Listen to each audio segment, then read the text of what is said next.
Come get reincarnated into a job with us. It's Between Nerds. Hi, guys. My name is Drew Philip Elias. I'm the co-host of Between Nerds podcast. I'm here with my other co-host, Mr. Aldo Mendes. What's up, buddy? What's up, nerds? What's up, Drew? Thank you guys for coming out for episode 102. 102? Right? 102. Am I right? Yeah, this is 102. We got 20 episodes or so until 120 till we finish the season. Yeah, we have a lot to watch. But thank you for following us. Please follow us on Twitter, any social media tag at Between Nerds. Please email us your concerns, comments, or any other anime topics you want to talk about. BetweenNerdsPodcast@gmail.com. If you guys want to enter our monthly giveaways, you can leave a 5-star written review on Apple Podcasts and then email us at BetweenNerdsPodcast@gmail.com letting us know that written review is you. Or you can leave, you can be a subscriber on YouTube and leave a comment on a YouTube video during the month of July. And your subscriber count has to be made public. It's like a setting on YouTube where it's the only way we can verify who's actually subscribed to us. Like, we were going through it right now. It's not even showing us that Aldo's subscribed when we know he is, right? Correct. So you do have to switch that setting. But yes, please switch it up if you do want to enter the giveaway. Yeah, if you don't want to, if you don't want some free cool nerd shit, then you don't gotta do it. You can still subscribe, but you don't have to change your fucking privacy settings or anything like that. Yeah. But yeah, if you do want to get into the giveaway, which we give hot shit. I mean, just look at this shelf right here. It's not a shelf. You're not getting any of this. Yeah, you're not getting any of that. But we will get you something if we do end up lurking through your social media and we find out you like ReZero, Science Gate, anything like that. Fuck it. Harry Potter, yeah, fuck it. You like the Ninja Turtles? What do you find your Ninja Turtles? Honestly, a lot of people like the Ninja Turtles. Ninja Turtles is pretty dope. Yeah. Ninja Turtles is pretty good. But I mean, besides that, we got into a very fucking interesting week. We got a great week. And before even the week started, before we even recorded episode 101, we saw that first... after recording episode 101, we saw the first episode to Jobless Reincarnation. It was, honestly, even before that. It was after we finished watching the Vampire Hunter... After we were done recording the Vampire Hunter D episode, which was episode 100... this is the first time you watched this, right? Yeah. I was gonna try to lobby you to put this on our watch list. So I was just like, Aldo, you want to watch this cool anime I heard about? And then lobby the shit out of it. Yeah. So we sat down and watched the first episode, and it was more like a ploy, like, while you're editing the audio real quick, let's just watch this episode, and it's great. Honestly, after one episode, we were hooked. Mushoku Tensei, Jobless Reincarnation, is based off of a novel series that was written by Rifuji Namagonote. Yes. That came out 2012. We're going to be talking about the season 1 anime series that was directed by Manabe Okamoto, done by Studio Bind, that came out last year. Yeah, and the cool thing about the studios, Studio Bind, we've seen Steingate, we've seen ReZero. What else? Studio Bind. Akame ga Kill? Studio Bind is a joint venture by both White Fox and First. Correct. So White Fox, we love. We do like White Fox. So that's Akame ga Kill. Yeah. That's ReZero. It's Steins Gate. It's Goblin Slayer. Yes, it's White Fox and Egg Firm are the collaboration that made this happen. Right. And I've never heard of Egg Firm before, so I don't know how they became part of this, but whatever. From what I see right here, it seems like it was pretty much just getting more personnel on it to make it a good thing. It looks really good. It looks really high quality. It looks like there's a lot of hands, even on the animation front. And I did want to mention Mr. Okamoto, the director. He this might be his big directorial debut, but he's got a bunch of storyboarding credits for Akame ga Kill, Carol and Tuesday, Darling the Franks. Darling the Franks actually had bad storyboarding, so I don't know if that one should be on your CV, big dog. But you know what I mean? He's been around in the industry, and he only has one other directorial debut called Gamers, and I don't even know what this is. I don't know that. I have no idea what this is. So yeah, for Mushoku Tensei, which the closest thing I've seen to a 10 in a long time, especially something new, it might be the best thing I've seen in a long time. Man, yeah, I was telling Vinay as I was watching this, it's one of my favorites right now. Yeah, Like, I'm obsessed with it. I Yeah. can't wait for season 2. And it's everything that Konosuba is not giving you. It's, you know what I'm saying? But we love Konosuba. But like, for example, in Konosuba is like that they have the main mission is that they have to defeat like the Dragon Emperor or the Bad Emperor, whatever it's called. Konosuba, they're almost like different genres, even though they're the same genre. Because like Konosuba is a comedy. Mm-hmm. Like at the end of the day, it's like barely a fantasy. It's just like the fantasy world's almost just like a gag to make you giggle. Mushoku Tensei, It reminds me of like Violet Evergarden. yeah, or like That the plot base, like how they deliver you everything, it's crazy. it's not like PG. You know what I mean? No. Like it's very adult Yeah. themes. Like there's a lot of fucked up shit happening. It's an isekai, which is what I mean about it being the same genre as Konosuba. Like the guy gets hit by fucking truck-kun and like gets transported to another world. You know what I mean? But I mean, when you talk about aspects like that on Konosuba is very. He was a fucking niche, A shut-in. shut-in neat, and he just goes out to buy a video game. But no, like over here, man, we have a crazy ass story surrounding our main character. Honestly, the first character we meet, the main character, what's his name in like his own world? I can't even remember. I can't remember. He basically gets like assaulted at school, and like we see like clips of it, and it's not explained until like the very last episode. Very Stangady. Oh, like spoilers for the ending. I'm not gonna spoil it, but I'll spoil my feelings on it. I hated the ending, not because it's bad, but because it's a sad like ending to a season. I like. Maybe that makes me corny. Maybe that makes me like childish when I'm like watching stuff. But I hate sad endings to movies or shows or video games or anything. I hate that. And it's not an ending, bro, because we know something else is coming. We know season. No, yeah, You know absolutely. We went into the season knowing that it just got picked up for season 2. It's got like 15 fucking volumes. Correct. Of like a light novel series, a novel series, a manga series. Like there's a lot that they can take from. Yeah. So like it's clear. Like every episode of Mushoku Tensei looks like a movie, like an anime film. It looks like you're watching the like Jujutsu Kaisen movie. Mm-hmm. It feels like, and at some point, like Ghibli-ish as well. Yeah. Like I said, like we were saying, the main character, for some reason, got stripped naked, tied into like a bar, like a bar fence Outside of the school. outside of the school, bro, completely naked. And he's fat. Like he's just a fat loser It's with crazy. glasses, and he's just a shut-in, and he's tired of being bullied.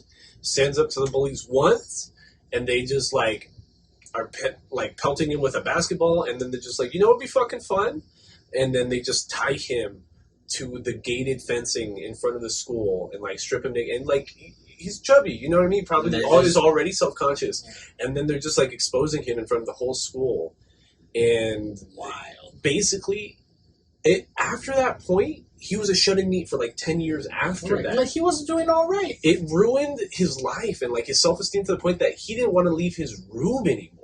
Dude, shit like that happens all the time. And honestly, like, I don't even want to talk about episode 1 real quick, because like episode 2 is like what actually gives what would have normally been episode 1 in like Re:Zero or Konosuba, where he gets hit by the truck. Correct. The beginning to episode 1 is him being bored in this world.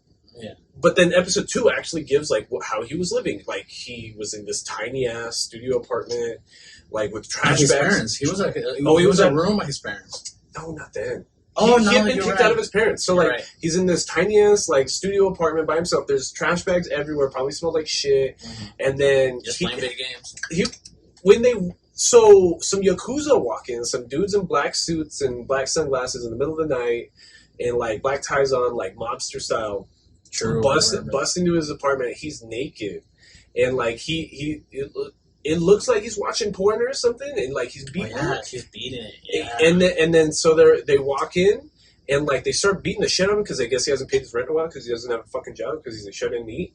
And like one of the guys looks at his monitor and is actively like disgusted at what he sees. And he's like, "Oh, what the fuck is this?" And he's just like, "Hit him harder!" Like, so that means Hit him hard. so that tells you it was something like weird even for porn. Like, Yeah.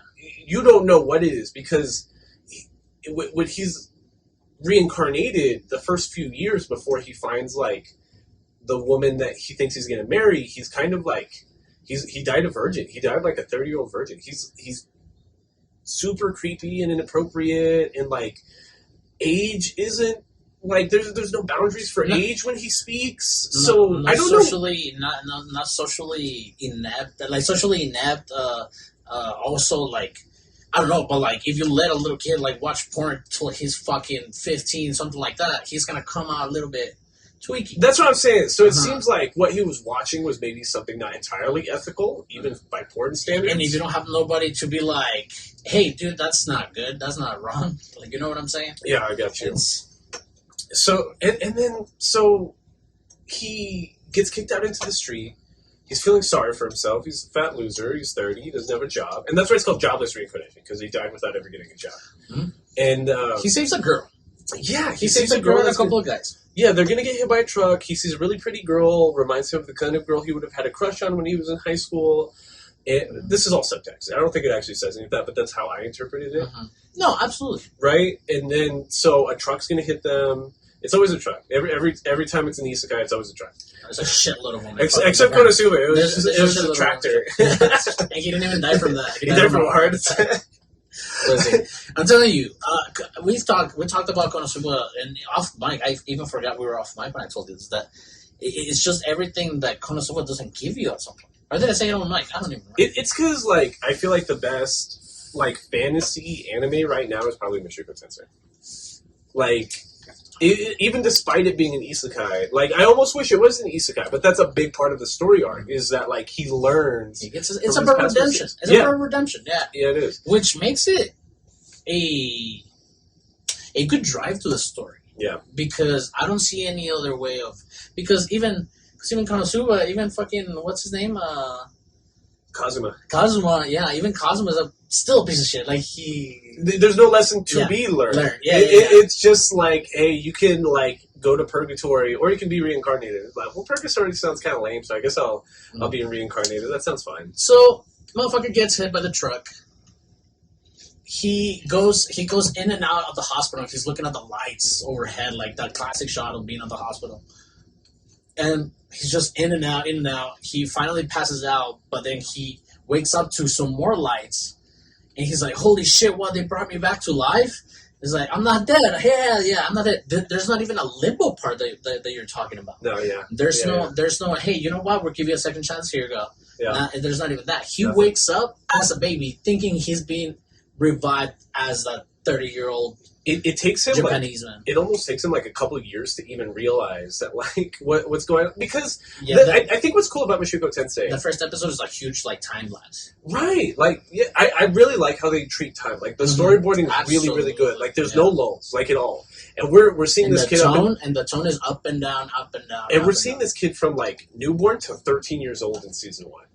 So, but I forgot what I was gonna say. It's what I think is interesting and also kind of sussy, and what makes it like not entirely like marketable, is that he's a grown man in a kid's body in a fantasy world, right? But like, so I guess I've just been having Erased on the mind lately. It had me thinking a lot about Erased and how Erased treated your consciousness moving between your adult body and a kid body. But whenever he was into the kid body, his thought patterns were less developed. You know what I mean? Like he was still trying to formulate plans, and like he was still thinking like Tommy Pickles. Yeah. He would accidentally speak out loud what he was thinking because he can't entirely control himself. He would get distracted often. It wasn't like weird and horny and hormonal, because like this guy is just some 30-year-old pervert. So in the newborn that he just got reincarnated into, he's just like, come on, mommy, give me those big ass tits. Yeah, he wakes up like POV looking at his mom carrying him. Was like, oh shit, who's this guy? It's like, oh, stop doing faces at me, bro. Because Paul, his dad is like, hey, little baby, doing faces at him. Turns over, sees the mom and like her fucking breast and shit. And he's like, yeah. And he's just a baby, so she's like, oh, he must be hungry right away. And she just like busts out. He's like, yeah. And then they give like the Julie smirk on like the baby animation. He's just like, I hate that smirk. And it gets very it gets uncomfortable real quick, but like it dissolves right away. Yeah. It's I don't know. It's kind of like one of those don't think about it kind of things. Yeah, but it's in every episode almost in the first half of the first season. Yeah. Every episode up until like he meets Eris or like confirms like commits himself to Eris. Like you have to deal with that every time. And like the first episode's like really cool because he's going like 2-3 years or whatever. Like he's an adult, so he's just like, okay, I need to figure out how I'm gonna fucking walk because like I'm not down to just be crawling for 8 months or however long babies crawl. Yeah. So he started exploring by the fucking compound they have. They have a pretty good setup, and everyone calls him weird because like he didn't cry when he was born. Like he's not fussy at all. Like he'll just be like, hey, hungry. Like hey, I shit myself. Like he's not a needy baby. Like he's too conscious. Like he's too in the moment already to be a newborn. Correct. And it's he starts exploring around the house and stuff. And I'm telling you, they have a really good setup because they have like almost like a compound. Kind of. It's like a small mansion, or like it is a mansion. It's like multiple stories. It looks like 5-6 bedrooms. So the kid is just fucking going around trying to get into panties from laundry. It's implied that that the dad, Paul Greyrat, last name Greyrat, yeah.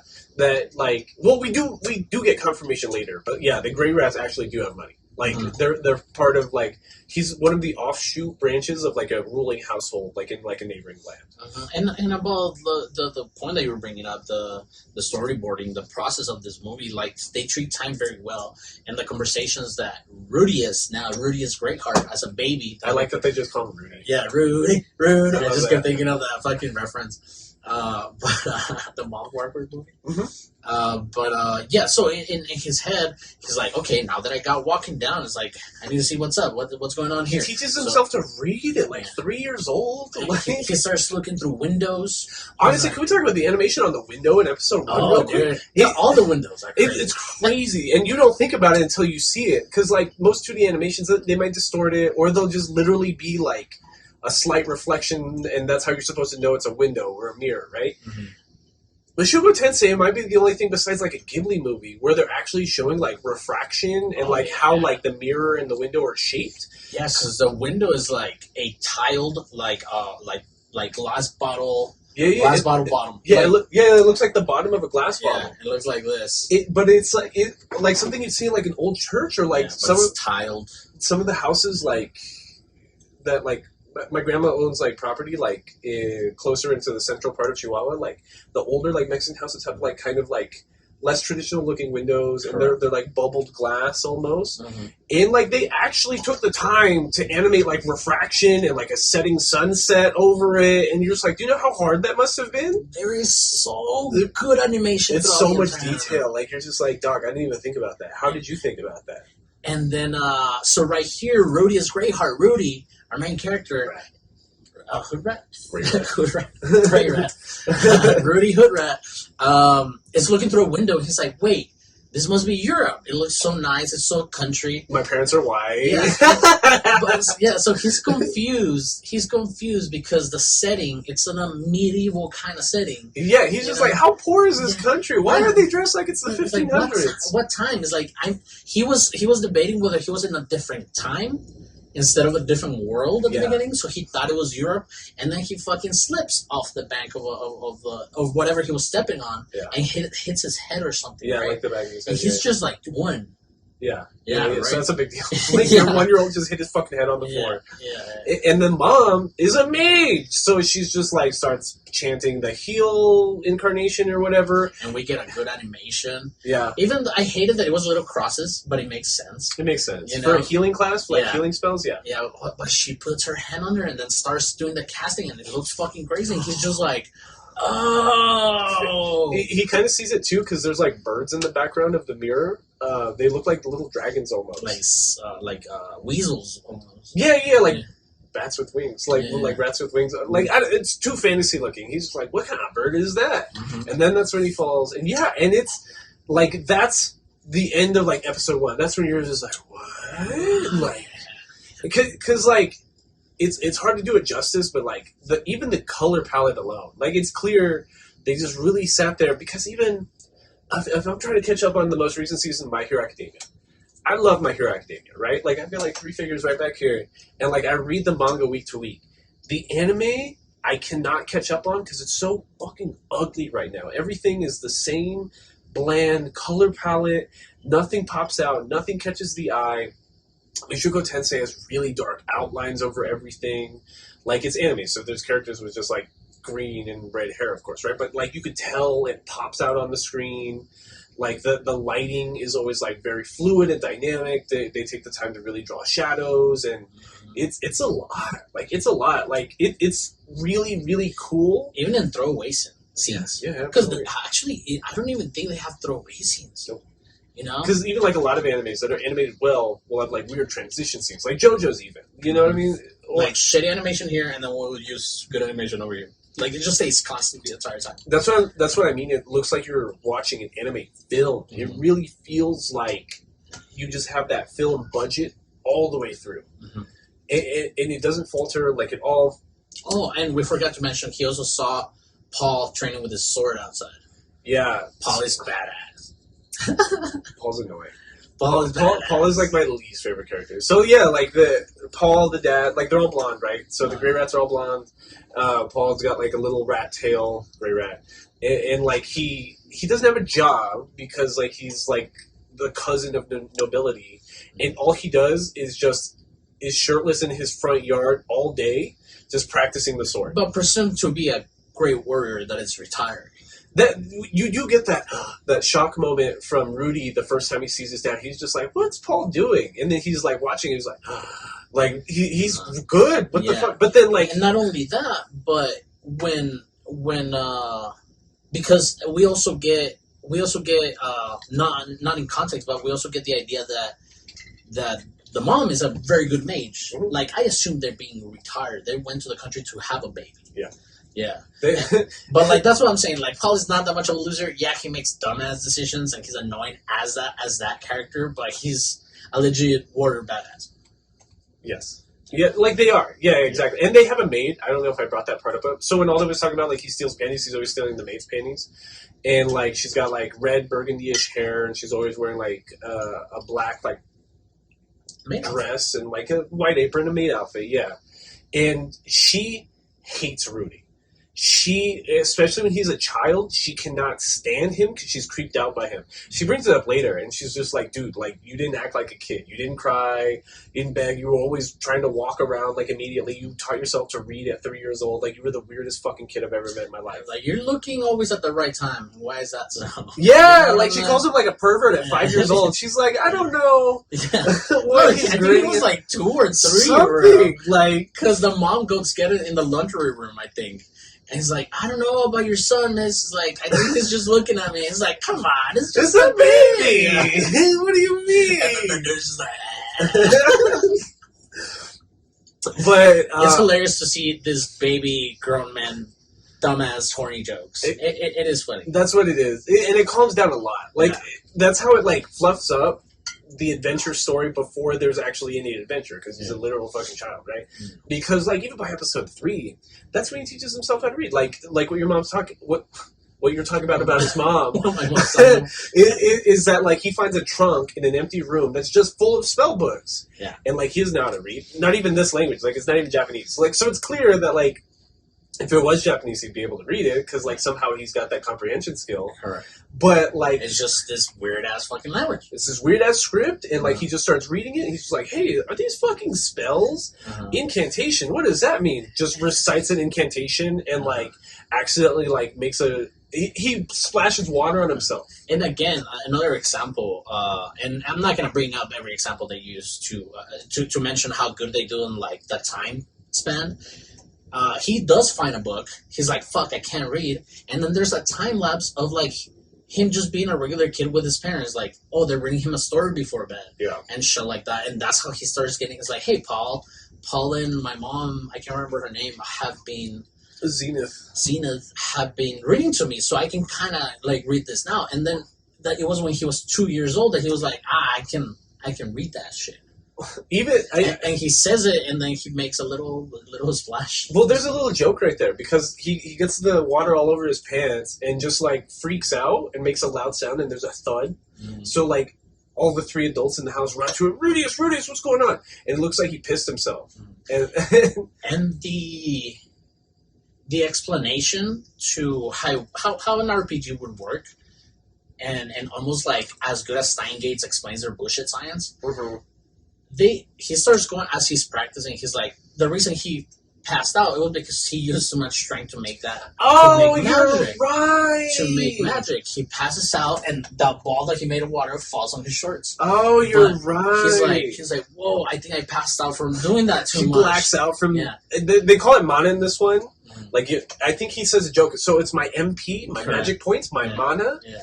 And that's when he's like, oh, so I got to be careful. Correct. So then he starts making his own analysis and theories about the things. Like, okay, so maybe I'm only allowed to a certain amount of mana as a mage, or like practicing, or is there a cap to it? Yeah, and then he realizes as he's reading these books in secret as a 3-year-old or something like that. Yeah. Well, what you're talking about time lapses, we're getting like a 1-2 year time lapse of him just reading these random spell books of his and like on his head all the time about how the mana works and shit like that. He's thinking about it really analytically, and he still hasn't mentioned to any of the adults that like he knows how to read or that he's learning spells on his own. I don't know what the fuck they think what he's doing in that bedroom. Bro, if I find Saeed reading a book, dog, I'm like, what the fuck are you doing right now? Are you a 30-year-old man in my son's body? Tell me now. You have to tell me. Yeah, fuck that. But yeah, dude, he makes it the usage of time and the progression of the time is fucking great. Yeah. So yeah, he learns splash. He learns how to summon water. There's a name for the spell, like what you're talking about, splash, and like he learns how to create the water bubble without doing the incantation, which ends up being a really, really big deal later. Give it to fucking Jobless Reincarnation to do it better than fucking Full Metal Alchemist. Yeah. It is fucking incredible how they use magic. Oh, damn it. I didn't even think about it like that. Yeah, it's literally Edward Elric's power. God damn it. And the character is Edward, bro. I didn't even think about that. This is lame. What do you mean? I didn't even think about that. They use the magic here because I'm like, okay, whatever. He's going to learn power. He's a water mage just like Roxy. Yeah. We'll meet Roxy after. But I'm like, okay, they're not going to do anything without. No, motherfucker. They use earth, like the Avatar. They use fire. They use water. They use healing spells. It's that thing we talk about where it's just like, if all of the magic is available, if you studied, you could learn all of it, right? Correct. Like, it's not like Fairy Tail where it's like, I know fire dragon magic, so all I use is fire type. Yeah, shut up. Like, like you... I want to know everything. You know what I mean? Yeah. There's a scene near the end of that like sequence of him learning spells and like silent word casting and learning how to max out on his mana and stuff like that, where he accidentally blows the roof off, like that room he's been in. He's like I'm sorry, go ahead. All I was going to say is, like, he's casting a spell. He's practicing the water summoning thing. And then he's like, I can feel the mana, like, coming out of my hand and my arm, and I feel me focusing it in an area in front of my arm. What happens if I just, like, turn it up? And he just accidentally makes, like, the huge-ass fucking water blast that, like, blows a hole in the roof? Yeah, so as he's building his mana, he's allowed to make a small ball many times, right? Yeah. And then when you're getting that, too, he also... even after learning his own kind of, like his own like special abilities that he doesn't have to cast the spell. Yeah. You know? And he was like, okay, now I need to figure out how to make this water move. So now he's like, now he's thinking about that shit. And then... You remember this really well, bro. he sees his dad practicing outside. And at this point, he's like, you know what? It's like, what if instead of like many little water balls, I make a huge one? Yeah. So that's when you fucking blasts it off the fucking thing. And it's hilarious when it happens. Because that's when everyone learns he can read. Yeah. Like, he's on the floor, he's just like, oh, I didn't mean to do that. Yeah. And like, the books open, they were like, were you fucking reading this? What do you mean you were reading this? This is like a masterclass, like, water mage thing. And then he's like, oh shit, I hope there's no, like, some kind of witch trial for young mages. It's like, do I say the truth? What the fuck? And then the mom gets all excited. He's like, yeah! He's gonna be a mage! He's gonna be a mage! mage? And then fucking Paul, he's like, yo, What the fuck? We said swordsman. Yeah, we said no sorcery. Yeah. We said the firstborn son was going to be a swordsman. What the fuck? That's why he gave you the baby. That was the deal. Yeah, dude. You can't choose your kids. It's wild. You can't choose your kids. Me and my brother always have like this joke about like his son is gonna be like a super nerd and like video game guy, and mine's gonna be the sporty dude. What sports do you follow? I don't. That's what I'm saying. I'm the and he's in the sports, but you're the nerd. Oh, that's funny. Yeah. So, but anyways, it's amazing how they find out he's gonna be a mage. So now they get him a tutor. A tutor. They get him a tutor with hooters. So she didn't have any hooters. They try to sexualize her a lot. A lot. A lot. They sexualize a lot of kids. I don't know how old Roxy's supposed to be. So this is Roxy, the girl that you... She's like 14, 13. She's the age that he is right now. Yeah. Age... 40 to 60 years old. Oh, okay. But, like, remember her species can live for a couple hundred years? Oh, yeah. You get what I mean? So, like, she's got the body of, like, a 14, 50-year-old Yoda person. Yeah. But then, like, she's, like, 40, 60 years old. Roxy is a water mage. Apparently, they kind of got socialized education in this fantasy medieval world to the point that the government can assign you a tutor for your kid that will personally live in your home.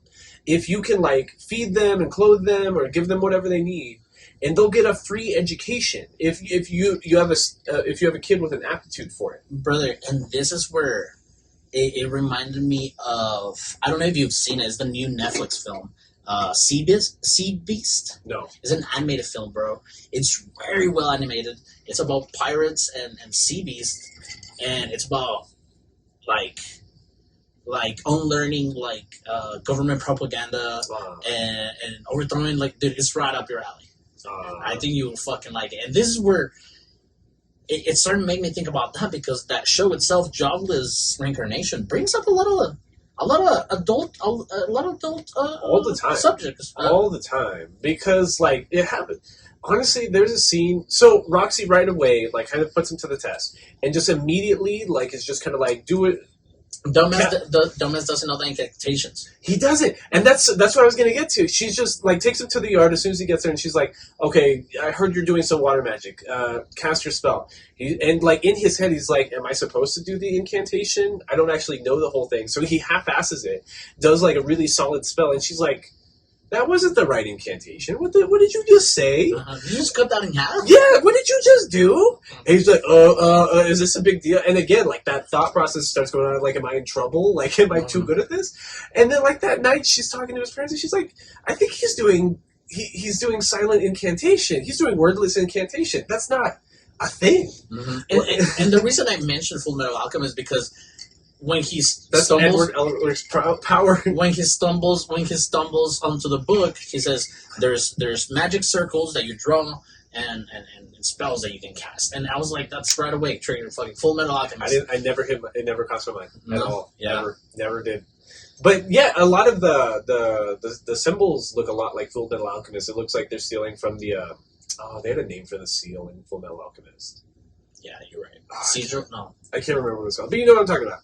And so Rudy starts training with Roxy, and immediately, like, he's a natural, right? Like, wordless reincarnation, almost limitless mana, because he's been training since he was like 2 years old. Right, so he has like the mana of somebody that's already been training for a long time. Oh, but a cool piece of information she does spill in the beginning is that there's classifications for both like mages and like warriors, and like there's different types, right? So there's water mages, fire mages, earth mages, gravity mages, whatever. They haven't even named all of them. But there's like a ranking system. So it's like apprentice, novice, like a noble, and then it starts going into like king, bishop, god. No, it's bishop, king, god. And you can do that for everything. And then there's different fighting styles, and they also go like that, right? Mm-hmm. So that's when we start learning more about Paul. Yeah, because Paul is a swordman, but we also meet a spearman, which is a fucking Well, crazy. Paul is a king class, in like 3 different fighting styles. He said Mm-hmm. he's like the sword style of the West, mountain style, and like something else. Mm-hmm. And he's king class in all of them. That's like a really big deal. Very Ghost of Tsushima. Did you ever play that? No, I didn't play Ghost of Tsushima. Ghost of Tsushima. I mean, you've played the Batman games, right? Yeah. You know how he fights. There's a lot of ways to do combos and stuff like that. So Ghost of Tsushima goes a step further and does different fighting styles. So with a fighting style, you take care of spearmen. With another fighting style, you take care of swordmen. With another fighting style, you take care of archers and shit like that. So it reminds me of that. No, I got you. Mm-hmm. I honestly, I've had no interest in like ever playing Ghost of Tsushima, but a samurai game I have been wanting to buy is by FromSoft with like Elden Ring and Demon Souls and all that. FromSoft. Oh, FromSoft? Oh. FromSoft is a game called Sekiro. I think I heard about it. So it's like Elden Ring. Elden Ring, but samurai. So I'm just like, that sounds difficult as fuck. I'm down. But yeah, so like Paul's a badass, and then we kind of get hints that him and his mom that Paul and Ezra or whatever her name is. What's her name? Zenith. Zenith. I thought it was something with an E. Like in Zenith, we're part of a party, and that's why like Paul's such like a high like trained warrior because like they were a real adventure party, and it's like you were saying earlier. This is them like trying to start a family and get the quiet life and all that. And then we get a couple episodes with Roxy. Roxy's I like this type of character.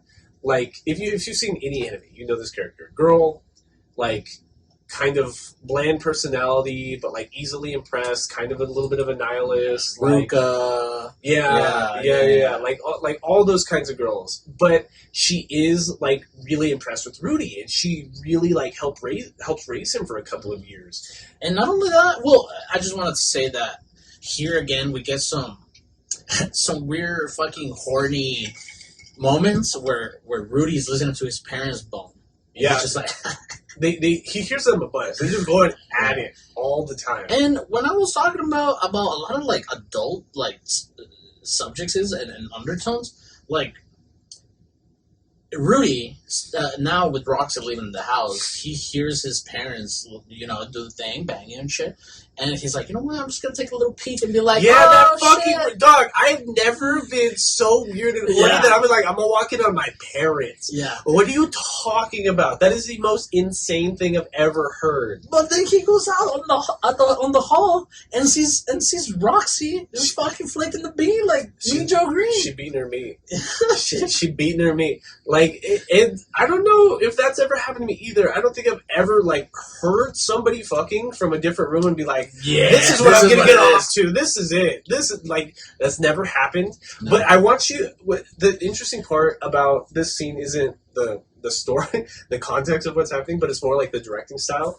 It's almost directed like a horror for a second, like because it's the middle of the night, right? It's candlelight. He wakes up in the middle of the this night. Moment that you're talking about? Yeah, this moment that you're talking about. He walks in the hall, still dark as shit. He's just carrying a lone candle. And then, like, peeks his head out to her room. And then when he sees Roxy there, she's not on a chair. She's not in the bed. She's leaned up against the, on the floor, leaned up against the wall. By the door. She's got her legs lifted up. Her eyes are closed. She's sweating and panting really hard. Because at first he questions it. He's like, what's wrong with Roxy? But then like the camera pans down a little. Camera pans down a little bit. You get like a little bit of boobage coming out of like a nightgown kind of thing, and then like her hands like straight down. She's right-handed apparently, and but it cuts like right before it hits like the opening to like the nightgown, and he's so nervous and both like obsessed and enamored with what he just saw, because even though he was a virgin in his past life and grew up like watching all this perverted shit on the internet, only on the internet. Like that was his first time seeing anything sexual in nature that wasn't him just beating his own meat, like in real life, like in his person, not over a monitor. So like that memory sticks with him for like forever. And he gets like even more obsessed with Roxy. And there's a piece of dialogue that he uses. It's that for myself, it already gave me a taste of that he is learning as he goes. times. Yeah. Because he was a shut-in-y, and who knows what kind of porn what he was watching, and he could honestly. Can I say something? He's so sexually inept and emotionally inept and socially inept that all those things together might not be a really good thing to have in a person. I was looking at, I think it was on Wikipedia.com, not the Mushoku Tensei wiki, but like Wikipedia. I think I was going through a synopsis when I was trying to figure out what happened with what was on that monitor, because I didn't completely understand. That wiki article said that he was watching like child hentai. Mm-hmm.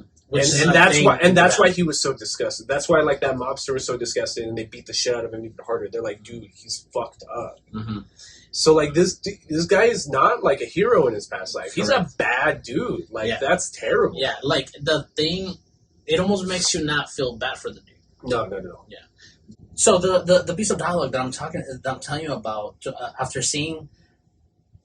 after being kind of biased of the idea of him being a fuckhead, being a fucking terrible person. Yeah. He says something along the lines like, "Hey, it's like Roxy is going through she's going through adolescence." Yeah. And it seems very mature of him to do that, because he's like, you know what? I'm just not gonna say anything. I'm gonna go back into the room, and like you're completely right. In that moment, he acts very grown all of a sudden. Correct. But then, like, immediately, like, the next day, he, like, steals her panties. Yeah. And then he makes... Because he's so infatuated with her. Yeah, he makes, like, a shrine. Like it's, like, a running joke all through season 1, up until he's, like, 13 years old. He's got, like, this secret lockbox full of just her panties. Uh-huh. Using earth magic and stuff like that, he gets really good at making, like, figurines of, like, his friends and people he admires, like, people that he's thinking about all day. Like, even, like, later on when you see him on his journey... Just people that, like, stand out, like, in his mind's eye. He just has to make, like, a figure of them. You know what I mean? And Roxy's the first person like that. Because not only is she teaching him magic, but he's spending, like, every day with her for hours, like, for a couple of years there. He even like, graduates early, and it's sad for him. Yeah. Like, Roxy's even like, dude, like, I am... a novice level water mage. You're like way above me. You should be doing like king's level stuff. Like, this isn't even fair anymore.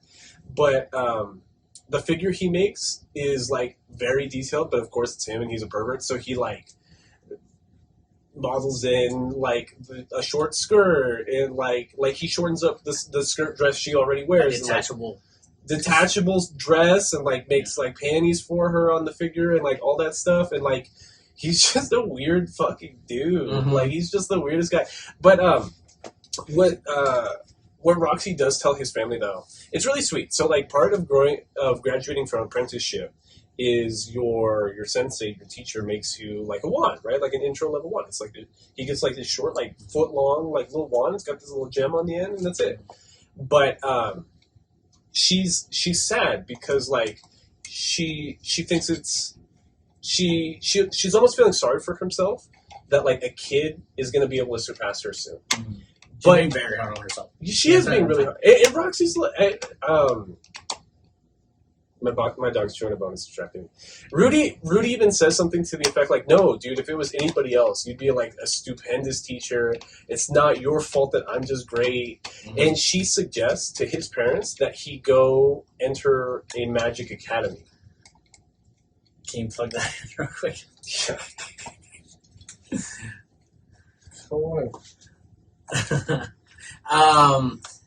Yeah. Yeah. So she it's also sad. He is sad as fuck. But I mean, the use of time here. She spent how long with them? It was a couple of years. Maybe a couple of years, and they even have like a party for her, a welcoming party for her, and she feels very humbled because of her past too. And we didn't get to learn about that until like the middle of the first season. I think she's there for his 5th birthday, right? Correct. So in this world, they only celebrate your birthdays that are divisible by 5. That's great, dude. Honestly, that's pretty dope. That's dope. Well, you gotta think, even like Middle Ages, like, well, me and you were having this conversation about something completely different at brunch yesterday, that like it used to be if you had like a winter baby, if that baby lasted until like March or April, that was like the luckiest thing to ever happen to you.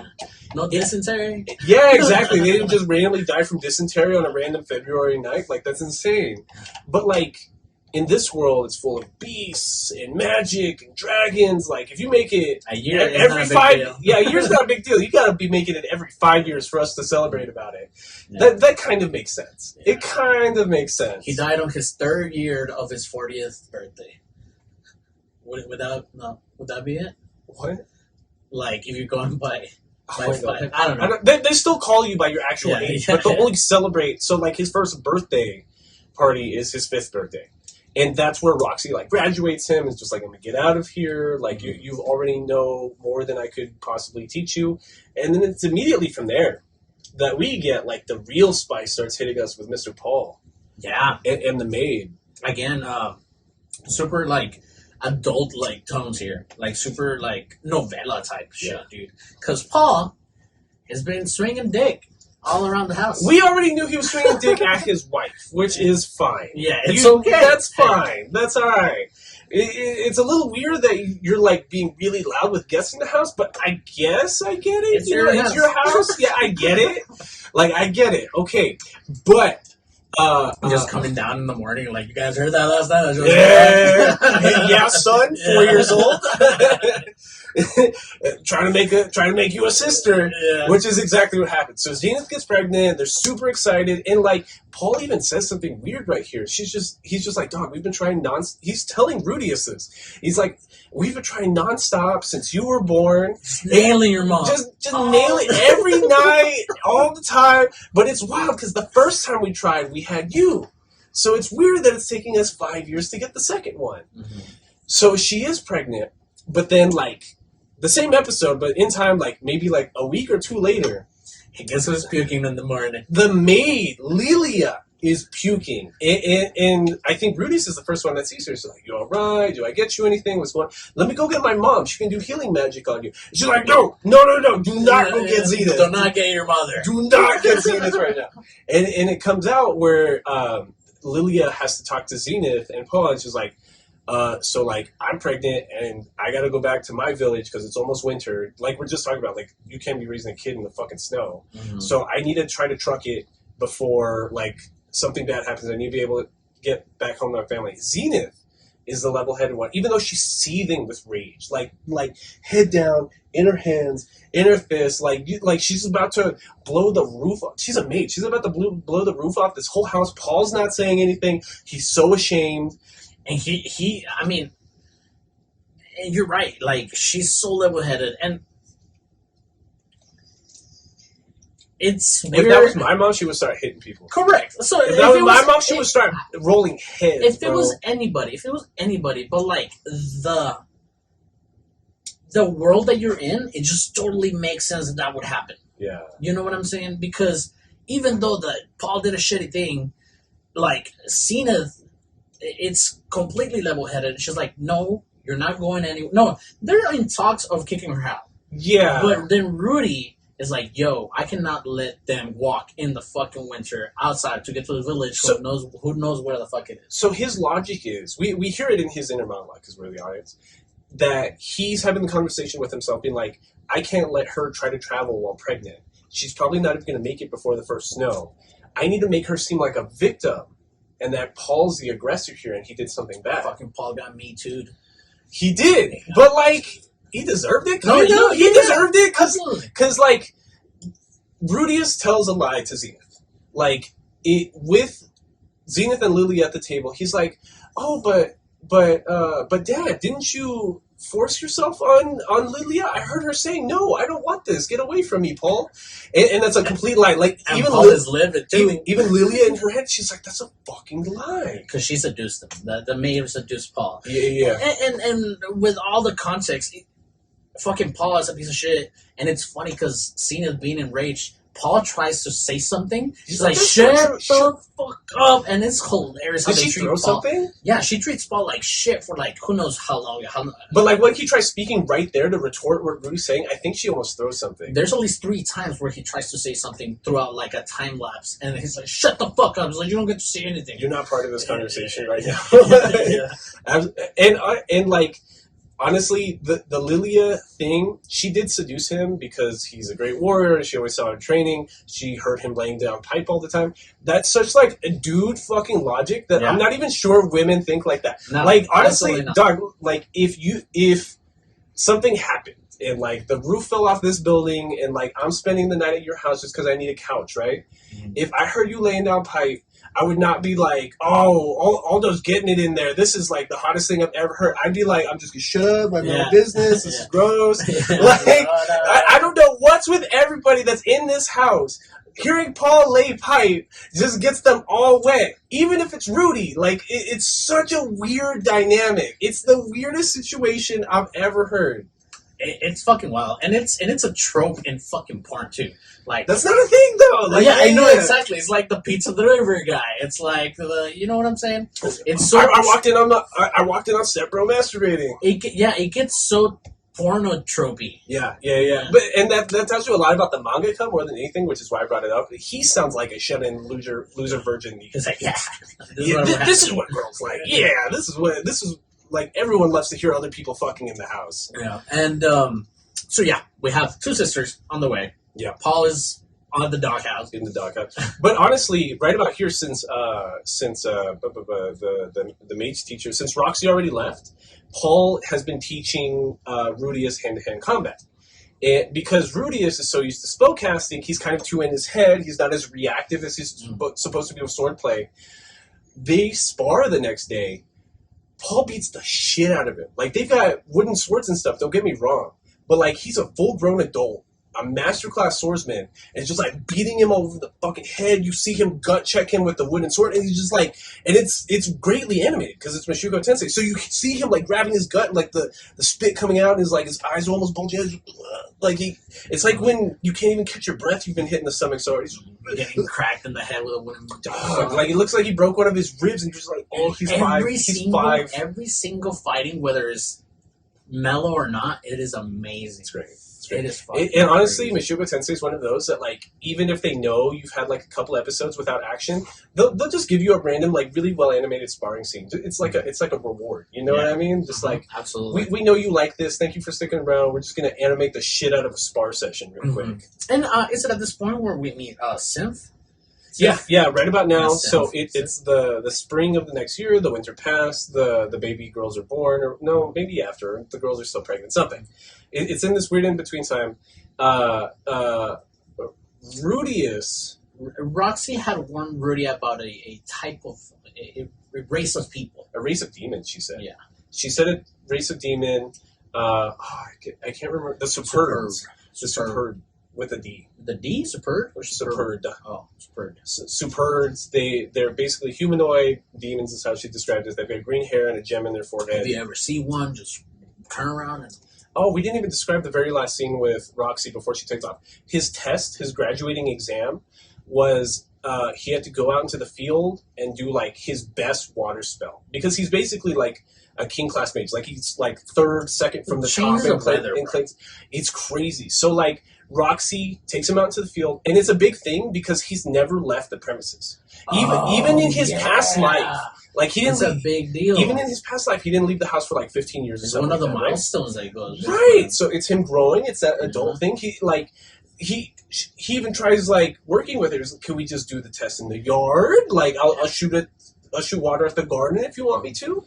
But I'm sorry. When you mentioned like what had happened to our main character in his past life, it seems very shitty because at first they don't introduce it that he's been super shitty. Yeah. It kind of like lets you know that, oh shit, something happened to him, but he was kind of shitty. But it doesn't mention the abuse that he went through until almost like around here. You're seeing like these flashbacks of him being naked and like it kind of looks like he's pinned outside, but you're not entirely sure. But like, who knows? Maybe they caught a pedo and they fucking wanted to fucking... Exactly. You know what I'm saying? Yeah. Like, you don't know. Correct. And then, but yeah, Roxy, like, she turning into him like a little man. You know what I mean? Like, she puts him on his horse. She puts him on her horse. And they just book it. And, like, he's never seen any of these people in the village from, like, that side of the wall. He's shocked. He's like, it's so big. They go through a little bit of forested area. They go out in this field. Roxy is, you know, a priest class water mage. So she does this big spell. It makes lightning. I think it's called like the lightning storm god spell or something.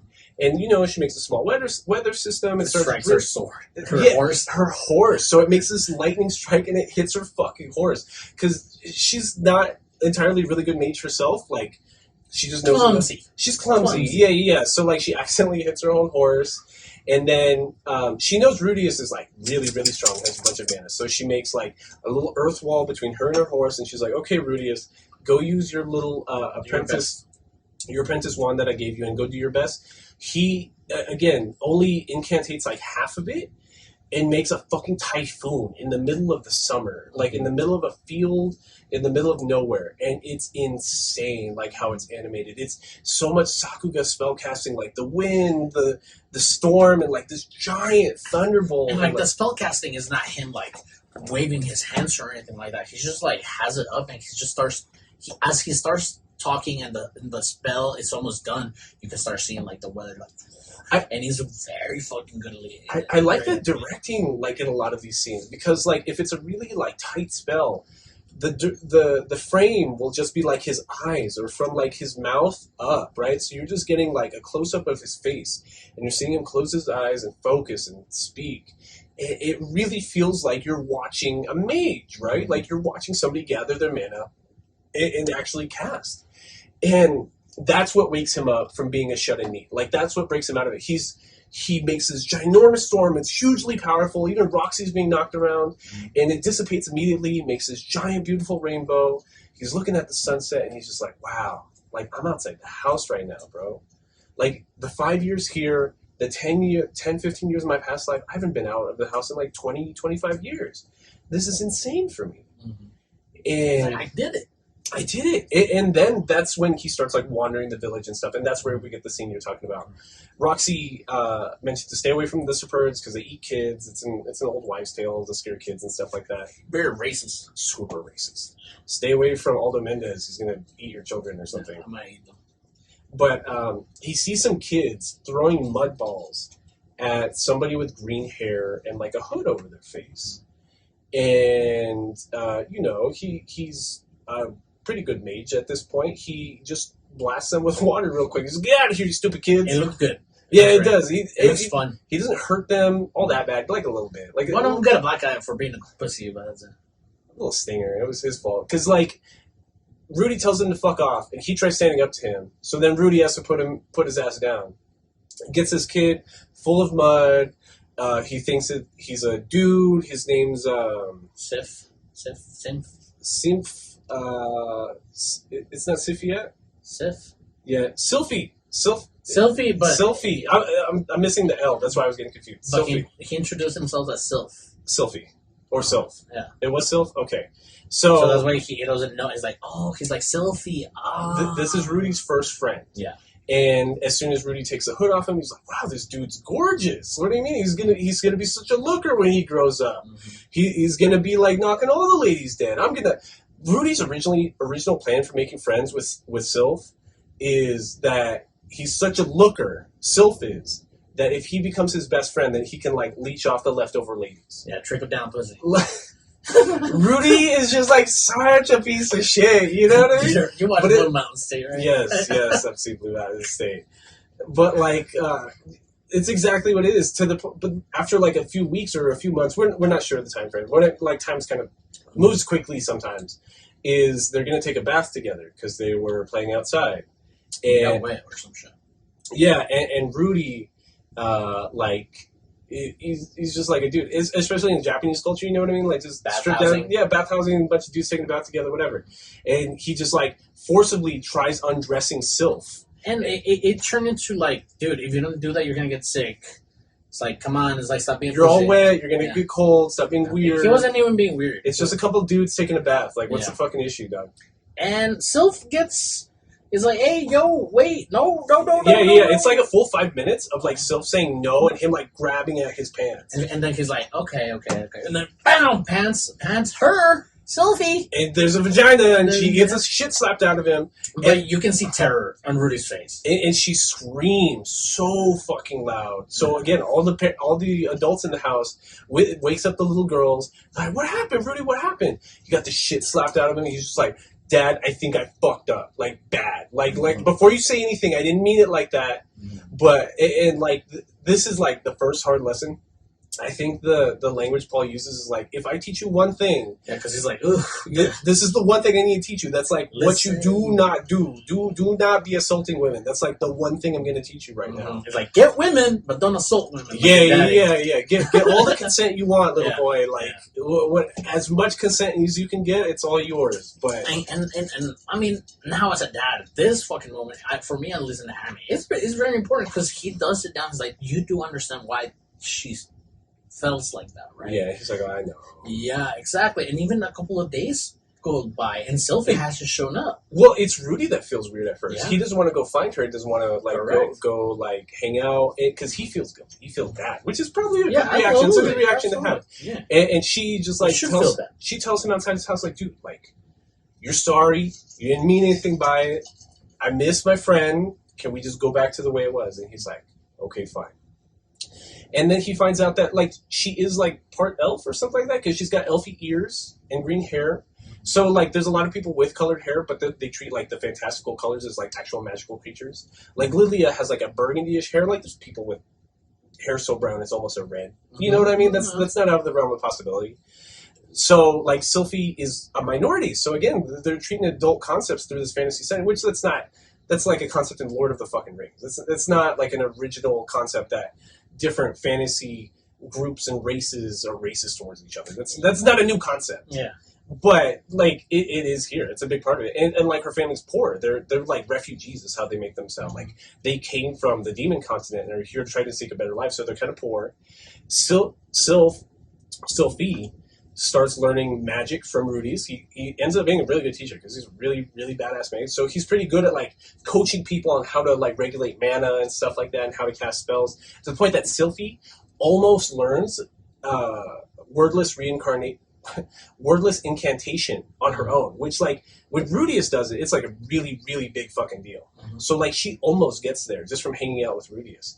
But I can't even remember what happens. He gets like kicked out of the house for some reason. No, he doesn't get kicked out. But now the Sylphie and Rudius are they're so attached now. Even Rudius has thoughts of like, wow, it's like I could really marry this woman. He's like 7, being like, I'm gonna like be with this woman for the rest of my life. Because then again, in the context of where the world building is happening, it's like, who else am I gonna meet in like out of nowhere? That's true. He's never met another girl his own age. Like it's just Sylphie. Yeah. So now Sylphie, and because I believe Roxy sends a letter saying that, hey, dude, it's like I gave you a recommendation letter to the academy. Oh yeah, yeah. You should do that. And then Sylphie and Rudy start talking about it, and Sylphie's like, please don't go, blah blah blah. Because she knows she's not gonna be able to afford it. Like she's she's a refugee. Correct. But then the good old Ray Rat family like welcome fucking Sylphie so much, and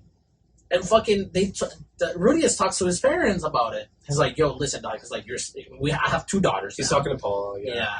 You're saying from the perspective Paul is saying it? Yeah. Oh, okay. Paul is telling him like, dude, I got 2 daughters, and I can't pay for you and Sylvie too. Well, I think it's funny how Rudius brings it up. So he's like, Dad, can I tell you something? And like, he's just like, no. And Zenith is just like, how are you going to say no? You don't even know the question. He's like, if it's something so bad that he has to ask for permission to ask it, then I don't want to hear it. Yeah. And that's something I would say. I feel like I say shit like that all the time. If anybody's like, can we talk? No. No. You're fucked up. You should just told me. Whatever you need, nope. Now I'm not going to be like torturing myself over whatever the fuck we're going to talk about. I'm not going to do it. But she's just like, hey, I know that we come from some money. I know we've got a live-in maid that we've had since I was born, and this house isn't exactly small. So, like, I know you've got some change. Can you send me to Magic Academy? But I don't want to leave Sylphie alone. Because he also brought up the bullying. He's just like, I feel like she's going to get bullied again. Oh, there's something else we didn't even talk about. Like, the second time Rudy's ever got his ass kicked real bad by Paul was when he gave that one fat kid a black eye for beating up on Sylphie. For defending Sylphie, yeah. But the mom was a Karen. Yeah, the mom was a Karen. Like, oh, my poor little boy. He's such an innocent little boy. And then, like, Rudy tries explaining himself to Paul. And Paul's like, I don't want to hear it. Fuck slap. Yeah. And just starts beating the shit out of him. To the point that, like, eventually he does learn the whole story. And Paul tries to apologize. He's like, no, dude. Like, I tried telling you this whole story. And you beat the shit out of me instead. Man, like, why should I go fuck yourself? Yeah. You are so in the wrong right now. Like, I can't even. And again, super cool fucking adult conversation. Yeah. Like, if anybody, you should be talking about your feelings like this way. You know what I'm saying? About shit that goes wrong, shit, misunderstanding. Paul thought he was being a good dad. He thought he was nipping something in the bud. He's like, this is a really bad behavior that I gotta nip in the bud. There's even like some, like, dialogue of him being like, ha, I did good. Yeah, I'm such a good dad. Just beat the shit out of my son. He's like 5 years old. Yeah, and for like 2 days, they don't talk to each other. Yeah. You ever not talk to your parents? It's the weirdest fucking situation. I've never not talked to my mom. Are you serious? Did your mom never, like, punish you, like, unjustly as a kid? Well, yeah. And you were just, like, fine with it the next day? You just pretended it didn't happen? Well, no, I didn't pretend it happened. I just know that, I don't know if she did it because, well, later I found out that she did because she loved me, but at that moment, I never had the heart to confront my mom like that. I hold salt. Yeah. I hold salt in my heart, and I've been doing that since a child. And not that confront, because it was nothing like I never really got into, like, massive something abruptly bad. You know what I'm saying? Really? Yeah. Like, Jesus. I never crashed a car. I never put somebody on the hospital. You know what I'm saying? I don't know. My family had very animated arguments. Yeah. When I was a kid, and what I mean is, like, there were days or weeks that my family didn't talk to each other. I had fuck ups, you know, but, like, not fuck ups to an extent to. You know, I remember there was have something out of hand, like something. I remember there were certain points that, like, I would count down the days I hadn't talked to my parents. Really? Yeah, we're in the same house and everything. It's like I haven't talked to my stepdad in 11 days. I haven't talked to my mom in 9 days. I would see a lot of, like, my mom sometimes not talk to my dad. Yeah. Or some shit like that. But, like, yeah. I mean, my dad didn't live with us. But, no, I got you. You know what I'm saying? But anyways, that's Rudius and Paul right here. No, yeah. And at this point, as Rudius gets struck and he gets up, he's like, you struck me, dude, and you didn't let me explain. Yeah. He's like, what the fuck is wrong with you? And he's like, oh shit, it's like, my bad. No, fuck you. And he walks away. Yeah. And then now, imagine, like, a 6-year-old, a 7-year-old just being like, hey, telling you that you fucked up, dude. yeah, like, exactly. What? Exactly. And then Cena is like, yo, dog, it's like, you fucked up. It's like, can you see that you didn't even let him explain himself. And then he gives him, and I think maybe that's why Paul is, like, so welcoming to Sylphie, like, especially in the beginning. It's just like, I beat the shit out of my son for rescuing this little girl from being bullied. Mm-hmm. And yeah, like, going back to the conversation at the dinner table about Rudy asking Paul for money for them both to go to Magic Academy or whatever, I think Paul's like, I can totally afford you. Like, don't get me wrong. Like, you're my son. You're gifted. Me and your mom were already talking about sending you to fucking Magic Academy anyways. Like, we've got you covered. Mm-hmm. They had a college fund for him already because they're rich, right? But he had to pay for Sylphie. Yeah, I don't know if you looked around, but I'm not exactly the closest member of the Grey Rat family. So, like, I don't have that much cash. So you're going to have to work. So you're going to have to work. And he's like, put me to work, father. I'll work for Sylphie. Cool. Sends him out the very next, like, morning. Like, he wakes up on a carriage already. Yeah, well, the very next morning, he gets, like, yelled out of bed. Rudy, get down here. A giant fucking wolf woman with ginormous tits and scars all over her body and an eye patch pulls up.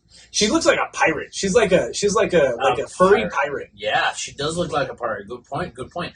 Another thing about her, what's her name? Ghislaine? Ghislaine? Yeah, Ghislaine. Ghislaine?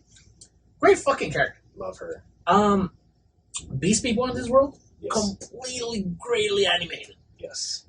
We saw this in a Comic Got Kill, and this reminds me a lot about Comic Got Kill. They go off the chain. It reminded me of ReZero. It reminded me of... It reminded me of the trans cat dude in ReZero. Yes. Okay. Cool. Yes. Remember that? Also that. It reminded me of him. Yeah, but also in a Comic Got Kill, and I don't know, just like the beast people in this world are there's various types of them. There's a horse, there's a toad, there's like giant blue people. Yeah. This is where we first seen them. We've only, besides, well, Sylphie's an elf, but like humanoid-ish, you know what I mean? Like just Lane's got a tail and ears and stuff like that. And she looks like badass. And like the whole trope about the less armor, the best armor for ladies. Like that shit goes ham. I used to play a lot of World of Warcraft. Yeah, you know the best armor in the game for a woman is just it's just cups. But they're steel, but they're just cups. Yeah, like, 1,000 armor. And it's funny because like Paul, after beating the shit out of Rudy for like spilling the beans about like the illegitimate child and like setting him up that way, he's kind of a lot more open about like what kind of like just like a man thought he is to Rudy is. So Rudy tries standing up to Paul, being like, "Nah, I'm not fucking going in there." Paul like karate chops him on the neck, knocks him out.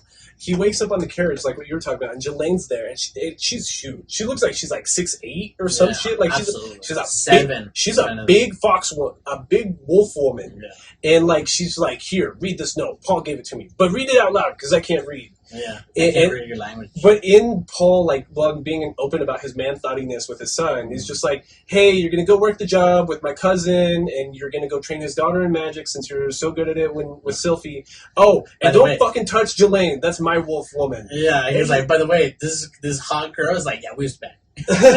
Basically, that's what he said. Like, don't touch her; she's mine. And like, so Jelane slaps the shit out of Rudy, and he just woke up. He's, "Why'd you do that? You told me to read it out loud." And she's like, "Fucking Paul!" Like, yeah, even if he hasn't changed a bit. Yeah, Paul's just the worst, just like the worst human being. And I like that. There's another later on. There's another piece of dialogue where she's like, Rudy is just like, "Can you teach me that?" It's like, "Yeah." It's like, "Or where'd you learn that?" It's like, "Oh, your dad showed it to me. It was one night that we spent that." He's like, no, I don't know. Because she was part of the adventuring party with Zenith and Paul. So, like, even Zenith, when she pulls up to the house, she's like, "Oh my god, Jelane! Like, I haven't seen you in forever, girl. Like, how's it going?" I don't know if she knows they bucked. Like, I would assume she'd be a lot less open. Or, I don't know, she kind of got over the Lilia thing kind of quickly. Maybe she's used to it with Paul. Hey, some of his guild... You know what? Some of his adventure parties are wild, right? I think it's like a different generation, right? So like my mom and my dad divorced when I was like 5, right? Like even the memories I do have when I'm fucking Rudy's Grey Rat's age, like all I remember is them fighting, like violent fighting, like knives were taken out and like their cops were called all the time and like shit like that, like very violent, like broken dishes, broken glassware, broken windows, like very, very violent fighting, right? But my mom said something like, maybe just a couple of years ago. So, like, this is like 25 years after the fact. She was just kind of like, "Yeah, your dad was a huge piece of shit, but I was so, like, in love with him. I would just, like, put up with all the cheating and, like, kind of pretend it didn't happen." And like, I saw that with Zenith right here. Because there's no way she doesn't know what Paul's doing when he's training outside in the yard and all the housewives are watching him train shirtless. She has to have known about Jelane and Lilia. And, like, there's a million examples with Paul. Like, it seems like I can't imagine any girl I know putting up with that. Like, if somebody's just openly cheating. Yeah.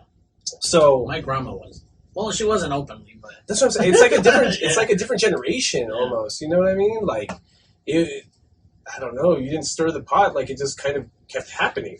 Yeah, it's wild. But yeah, Ghislaine, crazy fucking warrior. And besides the whole fan service shit, she looks badass. Yeah. She might as well be fucking Goku. You know what I'm saying? It looks fucking crazy. But then they get to the manor of the Grey Rats, correct? Oh, no, not the Grey Rats. No, it is the Grey Rats. Or is the Grey Rats? So yeah, we meet the rest of the Grey Rat household. I think the first one we meet is Philip Boreas Grey Rat. So like, there's different naming conventions. Like, I don't know why there's not a sub-naming for the Grey Rats we have been following, but we meet the Boreas Grey Rat household. There's a Notos Grey Rat, and what we learn is that Philip Boreas Grey Rat is the cousin of Paul. Huh? So, like as soon as Rudy shows up and he starts like probing on who Philip is, he's just like, oh, you just pawned me off to your rich cousin. That's how you're going to get me to pay for schooling. Mm-hmm. And the whole thing that he wants to do is Paul convinced him that Rudy is a talented mage teacher, and it's his job to teach Philip's daughter, who would be Rudius's second cousin, Eris Boreas Grey Rat, mateship, because all her other teachers have like quit the same day. He meets her and like worse than a tsundere, bro. Like she immediately just starts yelling at him and berating him. You're my fucking teacher. You're my fucking bitch. And he thinks that he's supposed to stand up to her in this moment. And he's like 3-4 years younger than her, right? But he's a 30-year-old over here, so he's like, wait a minute, I don't need this shit. I'm gonna leave. Well, it's not even like that. He like stands up to her and he's like, you don't shut up, do you? Or something disrespectful. She's like, you said what? And like jumps on top of him and just starts beating the shit out of him. I think she punches him for talking to her, and then she's like, shut up, you need to learn your place. And then he's like, stands up and like fucking like punches her too. It's like, now you know how it feels to get punched with no reason. And then she starts fucking wailing at him. It's hilarious. Yeah. It's great. Oh, she's about to be 10. He's 7. Yes. She's about to be 10 because we do see her 10th birthday. So, yeah. And then, like, so Philip is like, do you want to go back home already? Like, later that night? Like, she's the worst, right? Like, my daughter's the absolute fucking worst. Oh, and what we do also see is that Jelaine, as a beast woman, works for this manor because all the Boreas Great Rats have an obsession with beast people. So, like, all the maids are beast people, like, the butler's a beast person, like, they're just obsessed with, like, people with cats. So even when, like, somebody like Eris, like, apologizes or has to act cute, she acts like a cat beast person. She says, like, meow and stuff like that. So anyways, that night, Rudy is talking to Philip, and he's just like, I have a plan. We're going to scare her straight. So we're going to make up a plan. We're going to have her kidnapped, and then I have to come in and save her as like the expert mage in this situation, and we're going to get out of the situation. So he goes to sleep, wakes up in this dark room, tied up behind his back, and like these guys are like yelling at him, and he's just like going, like he thinks it's still the play, right? So he's just like going kind of overboard here, guys. He locks them up, and then what ends up happening is Eris, still being this entitled brat, starts talking back to the guards, and they beat the shit out of her. Like, super, super bad. They to the point that they break her teeth. That's, like, a huge deal, like, in, like, medieval times even. He does some, like, healing magic, because he learned it at home from the book, and, like, from Zenith or whatever. And he starts piecing together, like, yo, my original plan was for us to get kidnapped, and something has totally gone wrong, because they're beating the shit out of her. But then she's still being a bitch. She's still being a cunt. And we're just like, all right, peace, girl. Yeah. He uses water gun, like, blasts the gate barring in the cell. And he's just like, you out of here? And she's like, no, you got to carry me. Or like, why is this happening? You need to be more accommodating. He's like, dude, we are kidnapped. She's half fucked up because he didn't heal her fully. He couldn't. Yeah. And he's just like, dude, I'm gonna get out of here. You can stay here and get your ass beat again, because he hears them on the other side of the door because they heard him bust open the bars. And he's like, I'm dipping. And like before the beatdown, like before they beat the shit out of her, there's this funny like moment where like as she's getting beaten up, like Rudy is just like winking his eye. It's enough, like, guys. Yeah, it's like, yeah, we got it. We got the good acting, everybody. Like, that's fine. But yeah, so they have to break out. It was this whole thing. So like somebody that was working for the Boreas Grey Rat household sold them out. Because they were going to use Eris as, like, extortion money or whatever. And so with Rudius's help, they're able to, like, sneak back into the main part of town. They were, like, on the outskirts in, like, an abandoned warehouse or whatever. Mm-hmm. They sneak back into town. The guards find them. Like, the guys that kidnapped them find them again.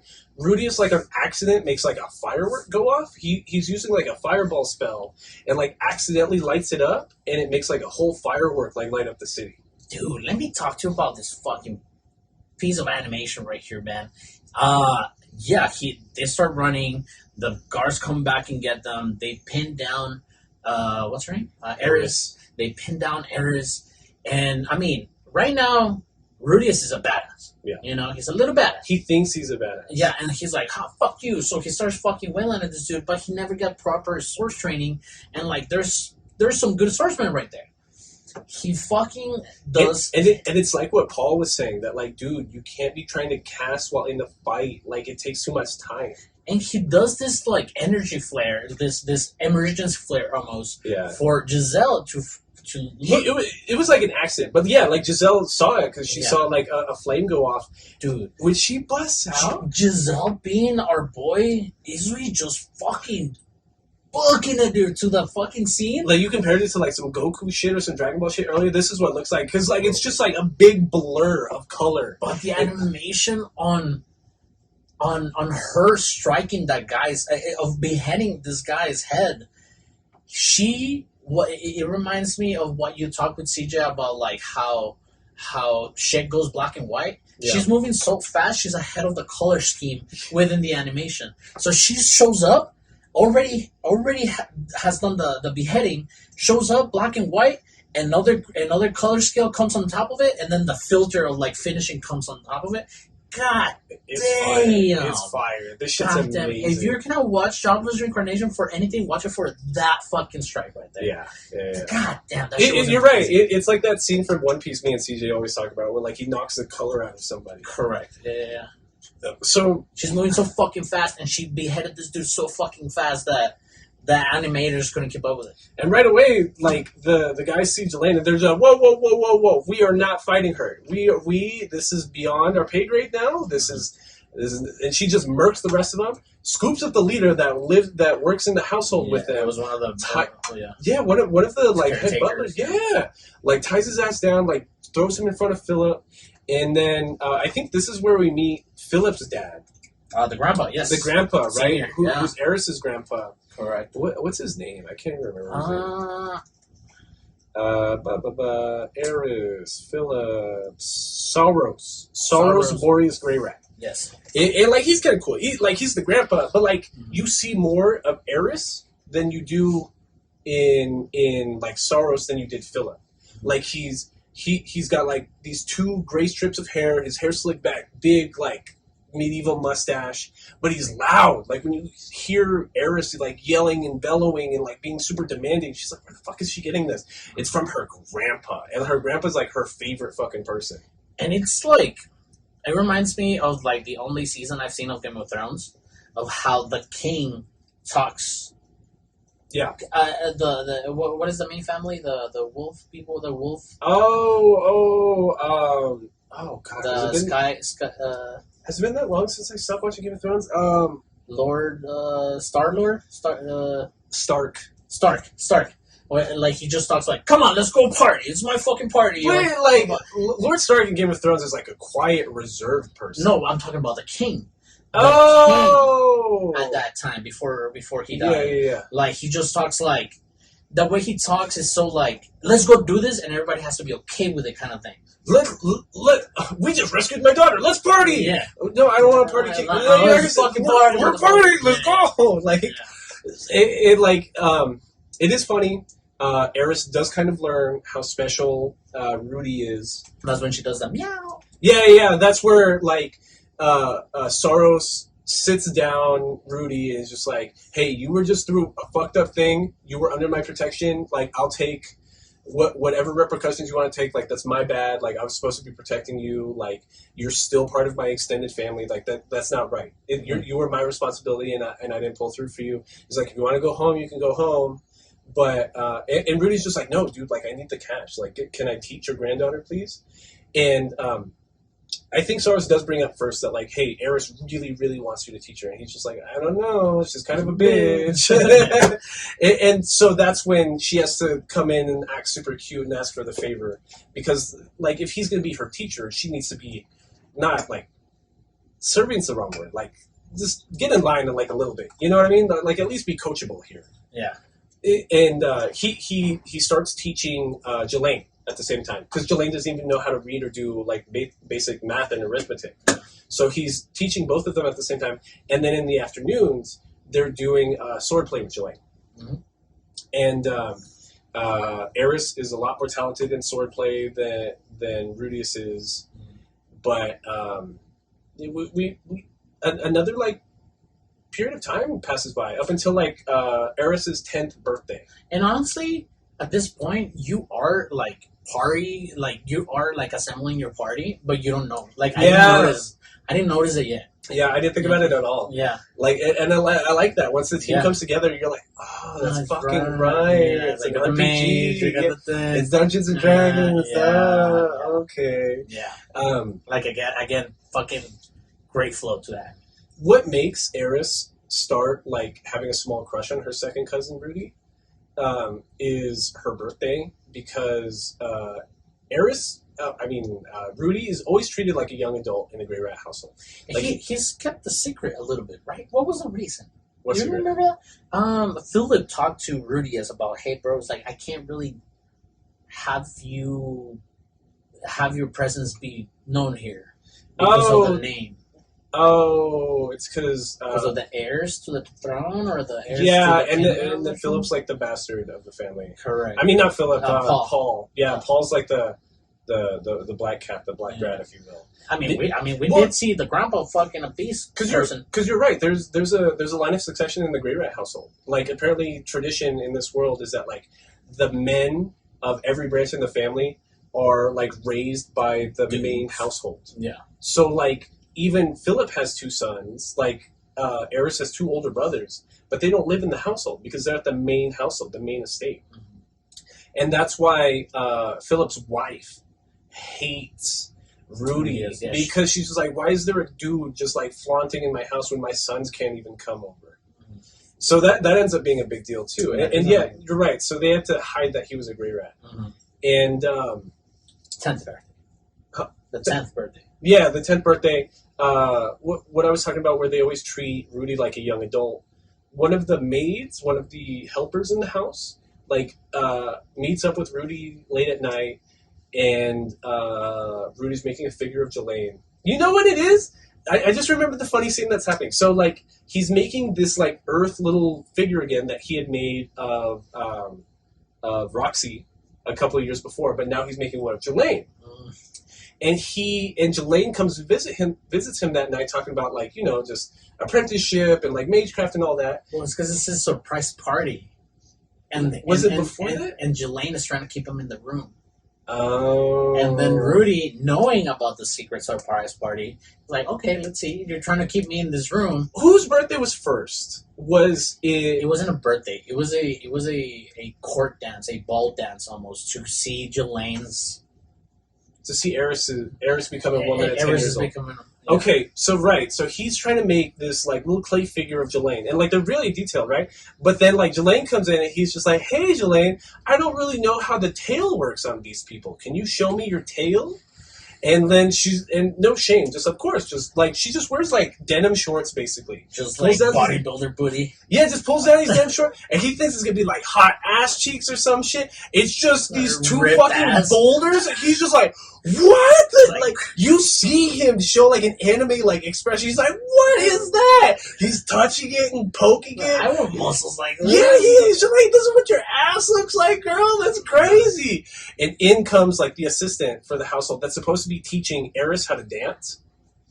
So he just sees this grown beast woman and this like 9-year-old boy just like feeling up her fucking ass. And she's just like, whoa, whoa, whoa.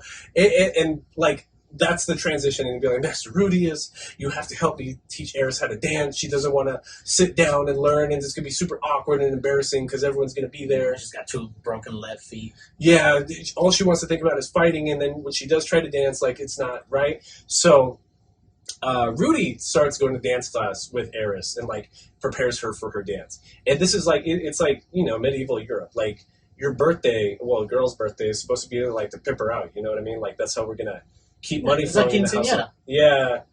Is that what quinceañeras are for? Yeah. To pimp out the girl? Yeah. Oh, it's terrible. Yeah. Anyway, so like it's her 10th birthday. Sons of lords are out in the crowd. Sweet 16s. Except she's 10. Hold on. Yeah. So she's trying to do her dance with some random. They don't even name the guy. It's just some random lord son. It's super awkward. But then Rudy knows how she is, knows where she's coming from, so he starts dancing. And he's not supposed to be anybody. Like, they don't even know he's a Grey Rat. They're just like, who the fuck is that guy dancing with the Boreas Grey Rat? And then it's really nice, and like, that's where Eris starts to feel like comfort in Rudy. Like she knows she can like depend on him, even though like she knows that he's capable because he'd rescued her. Mm-hmm. And it was more of a trust bridge that we were crossing. Yeah. And a couple of years pass after that, and I think it's a whole 3 years. It's a whole because like if he's like 7 when he gets there, we see his 10th birthday at the Boreas Grey Rat estate. Yeah, because the time lapse shows like in like Ghislaine knowing sentences and knowing math and stuff like that. They're doing the times tables. Yeah, and even now Rudy is getting some training with Ghislaine. Yeah, and it gets fucking pretty cool. It is super cool. It's cool, and like what's crazy is like he really is like starting to be treated like a member of the family, and that was Paul's like reason the whole time. He figured that Rudy was getting too attached to Sylphie, so he had to just like get him out of the house and like show him new things, and he makes the wands. He makes the little wands, like the apprentice wands that Roxy had made for him a few years before for Jelaine and Eris. And then they throw him a surprise birthday party for his 10th birthday that he didn't know was going to happen. But they don't give him just a wand for his birthday. Like, oh, there's a funny scene before that where they all go shopping out in the market, and then a random like street peddler like grabs Rudy and he's like, "Hey, I see that you're traveling with these two ladies. Do you want an aphrodisiac or something like that?" And like perverted ass fucking Rudy, he's like, "What? How much is it? How much is it?" And like 1,000 rupees. Yeah, it's like 1,000 rupees or so, or whatever. I forget what the money's called. Emeralds or whatever. Yeah. But like, Eris sees him talking with that merchant, and she's like, "What were you looking for?" And he's like, "No, nothing. Don't worry about it. It's too expensive. I only make like, medicine. Yeah, it's medicine. I only make like 2 silver pieces a week, anyways. Don't even worry about it." She buys him this aphrodisiac, and like he gets this big stupid ass perverted grin to the point that like I think he drops it. No. She starts pressing him, being like, "So what's that medicine? What actually is it?" And she tries grabbing it and tries drinking it and smelling it. He's like, "No, don't do that. Like, don't take the aphrodisiac, please." Because, like, it's fantasy world. It might actually work. You know what I mean? Yeah. I mean, honestly, all this, like, pseudo aphrodisiacs, they never seem to work. Nope. You know what I'm saying? I mean, you know, but there's Viagra magic in this world, so it might work. But you know, like, So, like Viagra will get you hard, but you can't give Viagra to a lady and expect her to be horny. I wonder what would happen. Because, like, Viagra is just a nitric oxide booster. Correct. So it just expands your blood vessels. Which gives you a boner. What would that do to a woman? I don't know. It's heart medicine, basically. Yeah. It was developed as heart medication. Anyways, so for his 10th birthday, they gift him, like, a ginormous wand, like a staff. Like, it's got this giant gem on it, you know, big Gandalf-looking tree branch thing over the gem, and it's floating there. Like, it's expensive. Like, you can just tell it's, like, we're talking, like, hundreds of thousands of gold pieces kind of expensive or whatever. And even, like, Rudy tries being like, "What the fuck is going on?" And this... you don't realize that you don't realize a lot of the turning points in this anime, but this is like such like a closing to a happy chapter kind of bit right here, because like the Boreas Grey Rat estate is starting to finally take him in and appreciate him. They're starting to like loosely play with the idea that he's going to end up with Eris. There was the proposition, bro. Right. The proposition was weird. Right. So at the end of that birthday, Philip is awake at the fireplace with Rudy. And he's just like, "Listen." Philip's having a couple of drinkies. He's had a couple of drinks. Honestly, I think he was playing up the drink portion just because he knew he was talking like some sus-ass shit. And like, you've seen people like that will act like a fuck-ass while like you've had 2 drinks, dog. But like, they need the excuse. You know what I mean? I'm so hungry. Yeah, they need the excuse to be a fuck-ass. Yeah. And that's kind of what Philip is doing. And he's just like, "Listen." And that's where he explains that his sons are at the main estate. He's like, "I'm going to try to make a play for the main Grey Rat estate. So I want you to marry Eris. And we can tie up Paul's bloodline and the Boreas Grey Rat bloodline. And you're an accomplished mage. And if you really go to the academy and you become a really good mage, then we can help take the family back." Yeah, and we can forget about Eris and... But they're talking about, like, sabotage. They're talking about overthrowing, like, a family dynasty. Yes. So and also about, like, the pimping out of Eris. Yeah, well... That was pretty hardcore. I agree, but I feel like it's expected for this period of time. Because, like, I've read all of the Game of Thrones novels. It's just like... political capital with your kids is, like, the whole book. Yeah. Is every single one of those books, right? But, like, so I feel like that wasn't that jarring to me, because I'm not saying it's right, but, like, it sounds right for the time. But it's... Rudy knows it's wrong, because they're literally talking about overthrowing their own family. Mm-hmm. And then the next day is where Rudy is going to go do the test that Roxy had done with him. So they're going to do the weather casting spell. She was practicing fire magic, more like. Was she? Yeah, I think so. So anyways, they go out in the field, same thing. They're going to do their graduation thing. Take your little apprentice wands that I made for you, and let's do this thing. But there's like a bunch of characters that we know nothing about right about here. Where so there's a floating castle in the sky. That everyone just kind of accepts is there, and that they saw the day that they were shopping, and Rudy was talking to the aphrodisiac salesman, and she's like, yeah, the master hero of the long lost time lived up there, and then he stayed up there, and then he killed the Superds, and then the Superds were banished to the demon continent, and blah, blah, blah, blah, blah.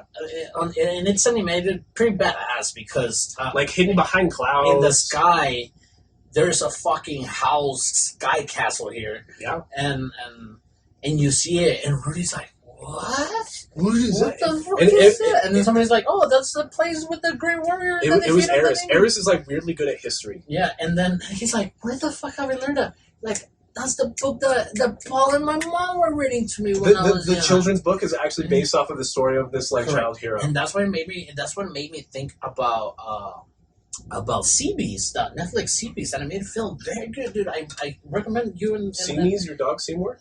Sea Beast. Oh, okay, Sea Beast. Sea Beast.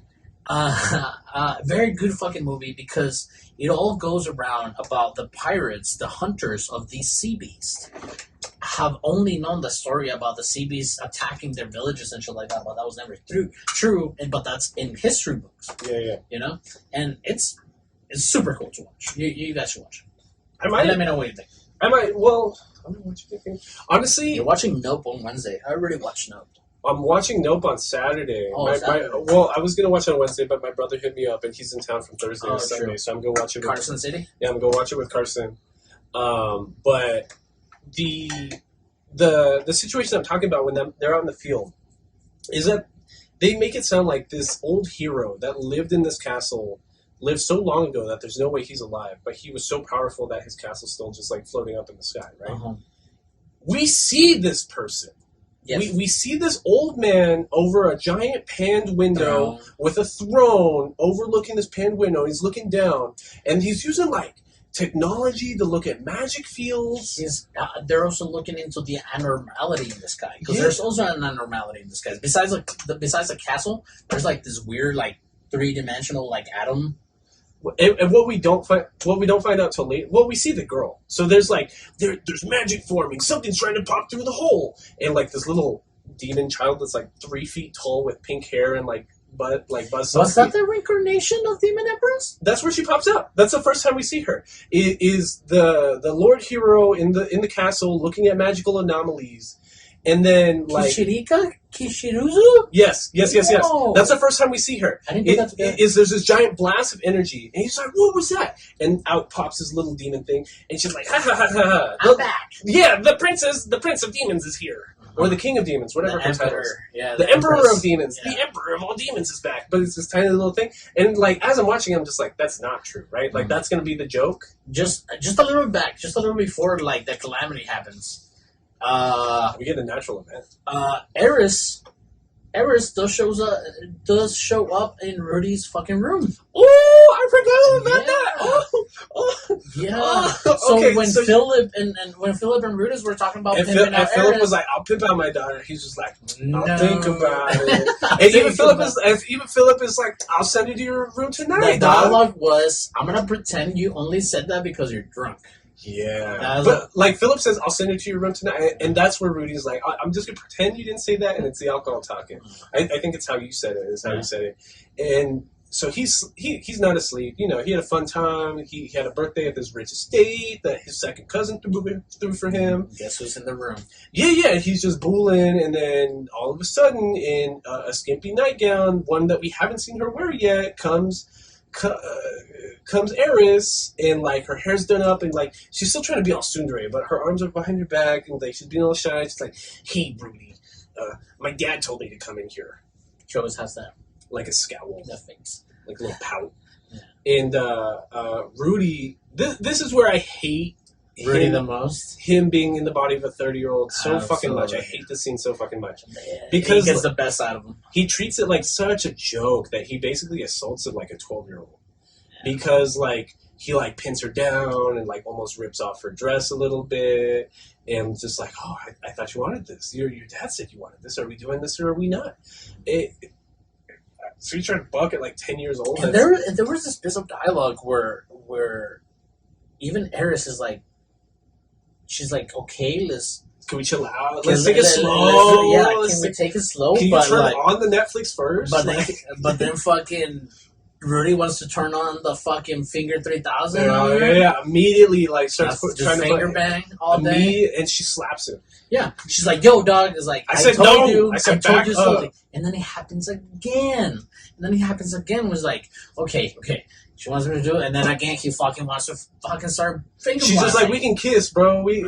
Yeah. So instead of doing what like Aziz Ansari did, where he like kicked her out, like Rudy just keeps trying to go for it, even though she said no. Yeah, and it's wild, dude. It's wild. But now we're back.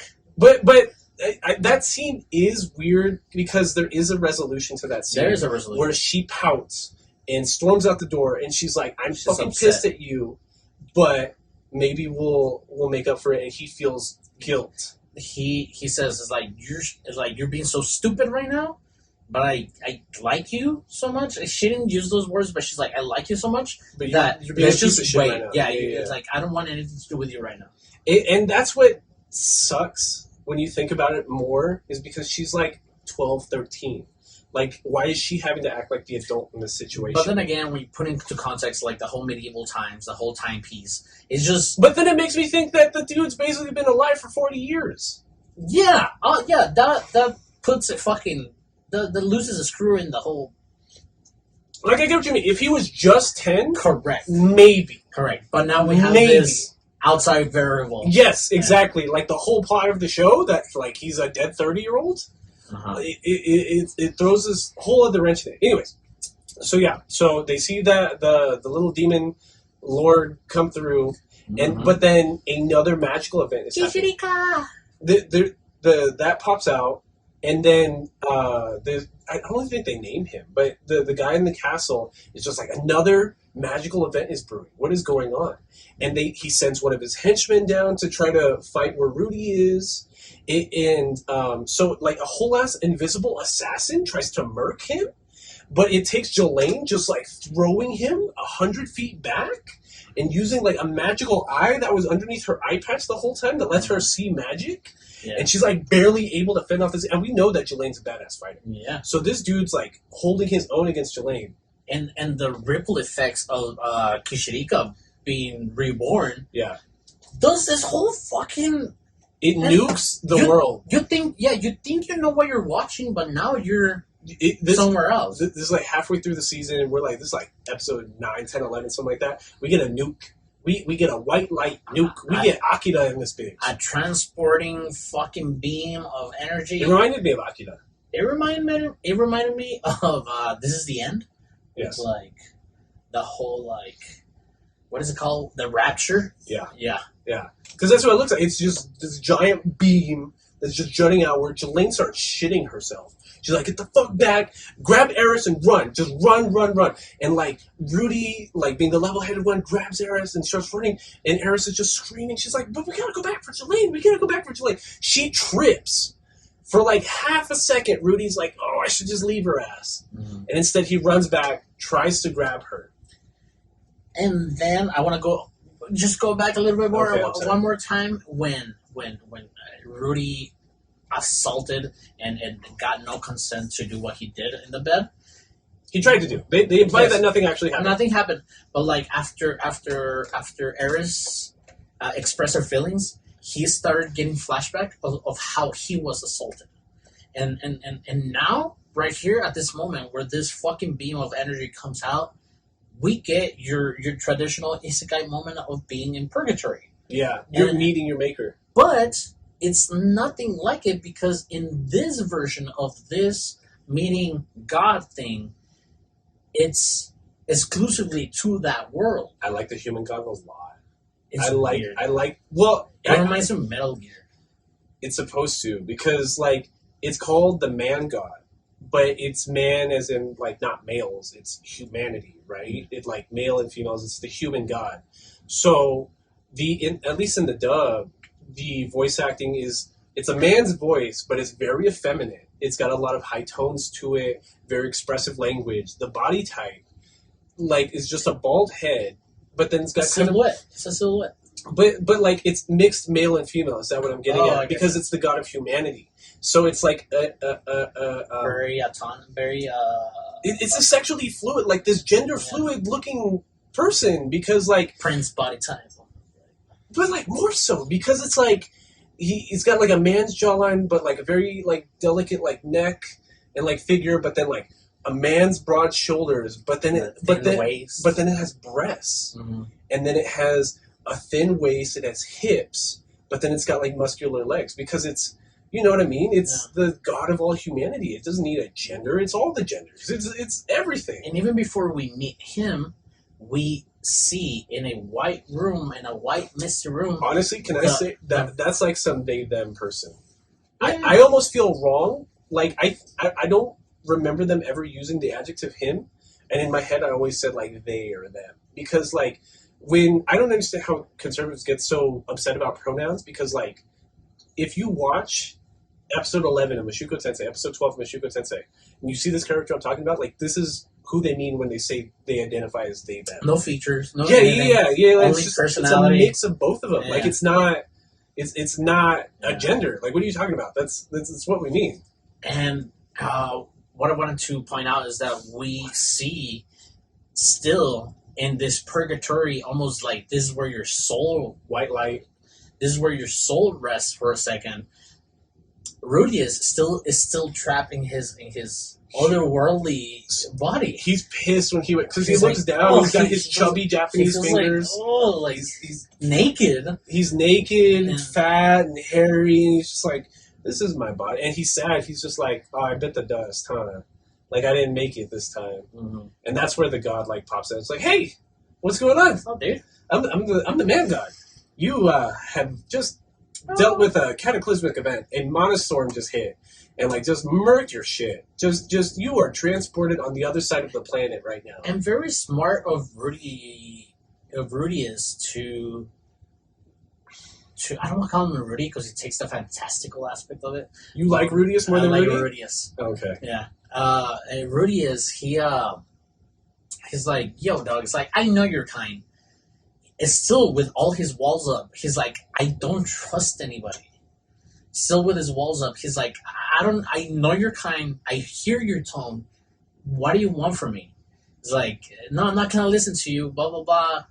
And we don't know the motivation here. Because the man god immediately tries to, is like, you want some advice? He's like, yo, no. Forcibly gives him advice. There's going to be somebody that when you wake up is there, just travel with him. Like he's going to help you and help him, whatever.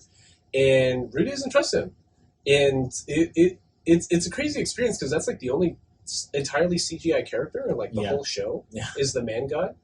Which fits. It takes because it doesn't look natural. It's not supposed to. It's a fucking god. Mm-hmm. But like when Rudy wakes up, there's a guy that I would describe wearing like traditional Native American garb almost. Like he's wearing like a patterned vest and like what looks like leather pants and almost like moccasins. He reminds me of like the desert people from Zelda. Yeah. The Ganondorf's race. The thieves. Yeah, Ganondorf's race. Yeah. Yeah, kind of like that, except he's got green hair and a red gem in the middle of his forehead. Like Lucy, right? Except this is the Super that Roxy was warning us about like 5 years before. Mm-hmm. So immediately, Rudy starts freaking out. He's like, it's a super, are you gonna fucking eat me, bro? Are you gonna eat me? No. And no. He freaks out for like half a second, and then he calms down. He freaks out in his mind. Oh, was it in his head? Is that what I'm thinking of? He freaks out in his head, but then he's like, because, what's his name? Or Superb? Rugier. He's like, aren't you scared? And it's like, wouldn't it be rude? Wouldn't it be rude to be scared if you just saved my life? Yeah, because like it's the middle of the night, they're in a desert, like there's a fire, there's a campfire. Yeah, so Rudy's like, I mean, you just saved my life. It would be rude to, and you see these little progresses of like the redemption song that this anime is trying to give you. Yeah, you know what I'm saying? Like he's learned to trust people. He didn't trust the god a second ago, but he's like, dude, you just saved my life. I love that though, because like the god's in it like 5-6 times from here on out. Every time he's just like talking shit to God, like, and I think that's so funny. It's just because like all God wants is just to be entertained and like just try to help him, and he's just like, nope, I don't trust you. You're weird and amorphized, and I'm not down. I did get those vibes at the beginning, but towards the end, and especially with our superb Rugier, he God had this kind of pulling strings to help mankind. Yeah. Which again, Superb is one part of the mankind in this world. Yeah. You know what I'm saying? So he's like, I can't stand this race being like persecuted like this, so please help them. Which this is all subtext. Correct. This is all subtext. Yeah. Like all is completely right, but like the anime does not tell you that. Yeah, like that whole God works in mysterious ways. Like God's just kind of a dick. Yeah. God was just kind of a dick in this one. But it's funny because like when Eris wakes up, she has the actual reaction that they would have expected, like just freaking out. Rudy, get the fuck away from him. That's a superb. Like, get away. Like, he's gonna eat you. And she doesn't even run. She just thinks of her as dead. Like she just belly like, I'm dead. Yeah. Like that's it. Yeah. It like Rugier looking at Rudius is just like, that's the reaction I expected. Like, she's like, that's normal. Yeah, that's normal in this world. You're the weird one for being completely calm and being polite to me. Correct. So then a lot of social things, a lot of social. This is our party. You know what I mean? Like the rest of this anime, this is our adventure party. At this moment, you're like, there's a party. Honestly, it didn't even hit me there until we went into like a fighters guild.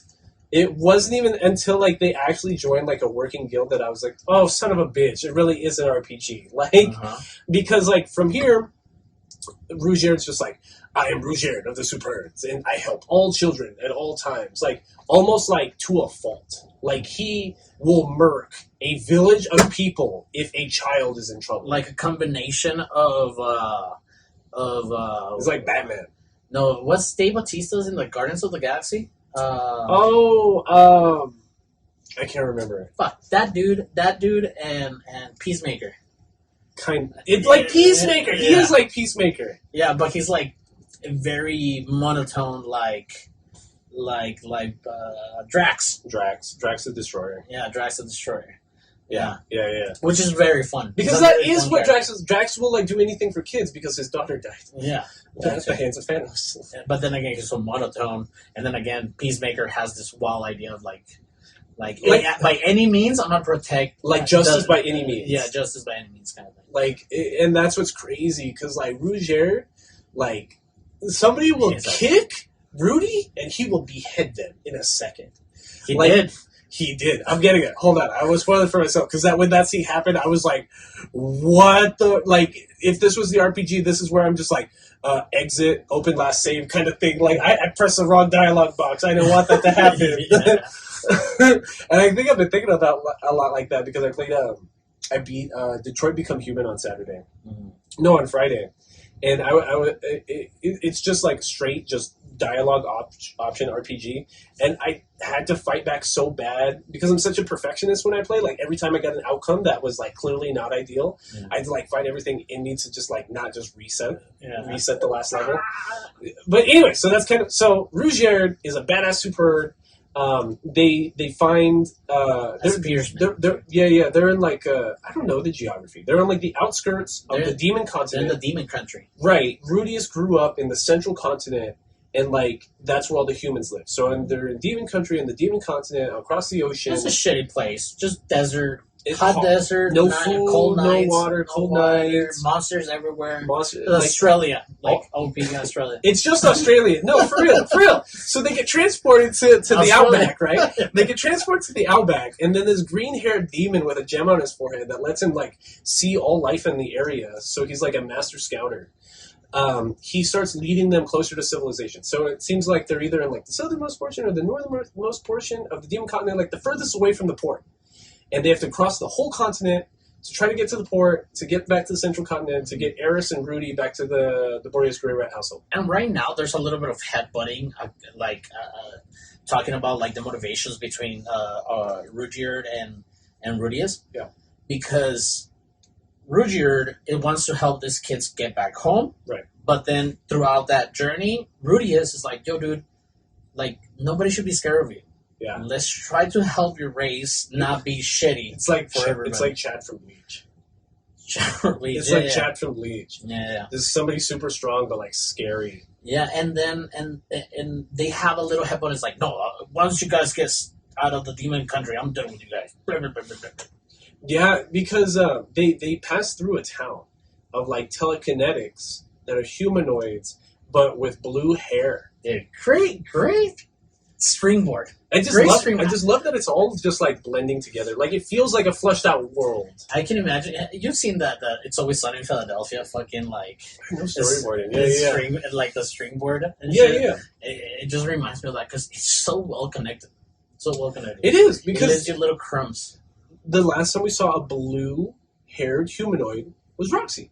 Mm-hmm. This was Roxy's village. And at this point on TV, he's like, oh, is that Roxy's parents? And there's like... They look just like Roxy, too. Yeah. Like, exactly like Roxy. Like, mom looks exactly like it's not even up to question. Like, the second you see, like, her mom, it's just like, oh, okay, this really is Roxy's parents. And then they're like, oh, I'm Roxy's mother. Oh, can I call you father-in-law or sister or mother-in-law or some shit like that? Before the Mana event that transported them, Jelaine was making fun of Rudius because he learned like 5 languages in the span of that 3 years just from the Boreas Grey Rat library.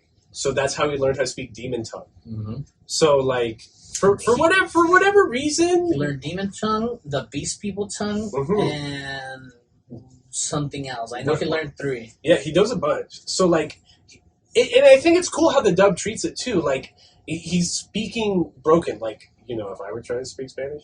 Like, you know what I mean? Like, he's very broken, but, like, he's getting the point across. Mm-hmm. And like, it's sad because, like, it's a village of telekinetics. Or, no, is that right? They speak with the mind. Yeah. They're not even used to speaking with their actual voices because they all speak in their heads. Telekinetics. They're telepaths. Thank you. It's telepaths. It's a telepathic village, and they can all speak to each other. Kinetic, you can move shit. Yeah, kinesis. Okay, duh. Anyways, yeah, so they find this village, they stay the night, and that's where we get more of Rudyard's backstory, where we get the actual story of the Superbs. The Superbs were a masterclass race of demons. So we get the background for the Superbs, right? And this side of the story is different, because when Roxy originally told it, we were told that the Superbs had to be put down by the great hero that lives in the castle or whatever, because that they were just out here murking everybody. The Superbs were, and like almost all of humanity would be extinct if it was up to the Superbs. What we learned from Rudyard is that hero, that master mage, gave the Superbs some cursed spears to like defend themselves and like to make a name for themselves, and use them in his war campaign against like some different enemy that we haven't even met yet. But because he imbued those spears with his curse, it started corrupting the Superbs. So then once the Superbs won the war, because they're all master like warriors, that same hero murdered all of them. So Rudyard is the only Superb left. He had to put down his son, all his friends, his entire extended family, because of this one hero guy. Mm-hmm.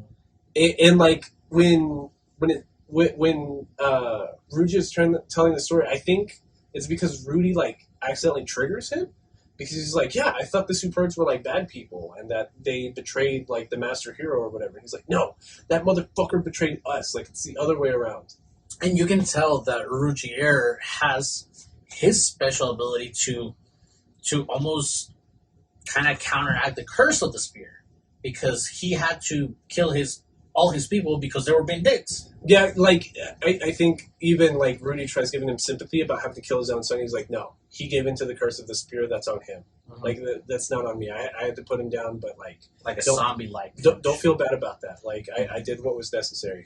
Yeah, and then we start. I mean, now that we have an accord between Rugier and Rudy, is that okay? Let's clean the Superb's name.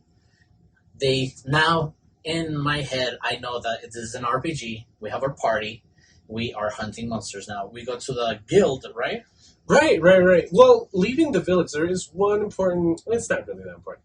They give Eris a sword from their village. It's like a shorter sword. It's not like a complete long sword, but it's shorter, but it's also thicker. It's shaped like a cleaver almost. It's like a... They have a badass monster fight. It's just a cleaver. But, like, it's cool, like, how the sheath is, because it's, like, as opposed to, like, a sword that you're pulling out of your hip, it's on your lower back, like, horizontally. So, like, when Eris takes it, like, she was pretty good when she was being trained by Jelaine. Yeah. Just, like, behind the back, just kind of, like, one fluid motion can just pull out, like, this blade. So it's pretty cool. Mm-hmm. What fight happens right there? Do they go to the village, or...? I think they fight the monster before getting to Roxy's family. I can't even remember what fight that was. I can't remember either, but it was a good fight. There's a fight. There is a fight. So they go to this village, right? And it's the first big town that they're meeting and that they're fighting in the demon country. Like the blue-haired people town was like a small village. Mm-hmm. They had like mushroom-capped buildings and stuff. It was the Smurfs. It was big turtle shells. Oh, it was turtle shells. Anyways, it's a Smurf village. It's a Smurf village, right? They're blue-haired. Papa Smurf, Mama Smurf. Exactly, and they're all telepaths. Yeah. So they're going into this village. There's a checkpoint, right? It's a giant walled city. There's a checkpoint. It's built into the side of a mountain. People are scared shitless. Like, there's people actively harassing the guards, trying to push their way into the gates to the city, because they're like, dead ends back there, dead ends back there, dead ends back there. Rudy is like, who the fuck is dead end?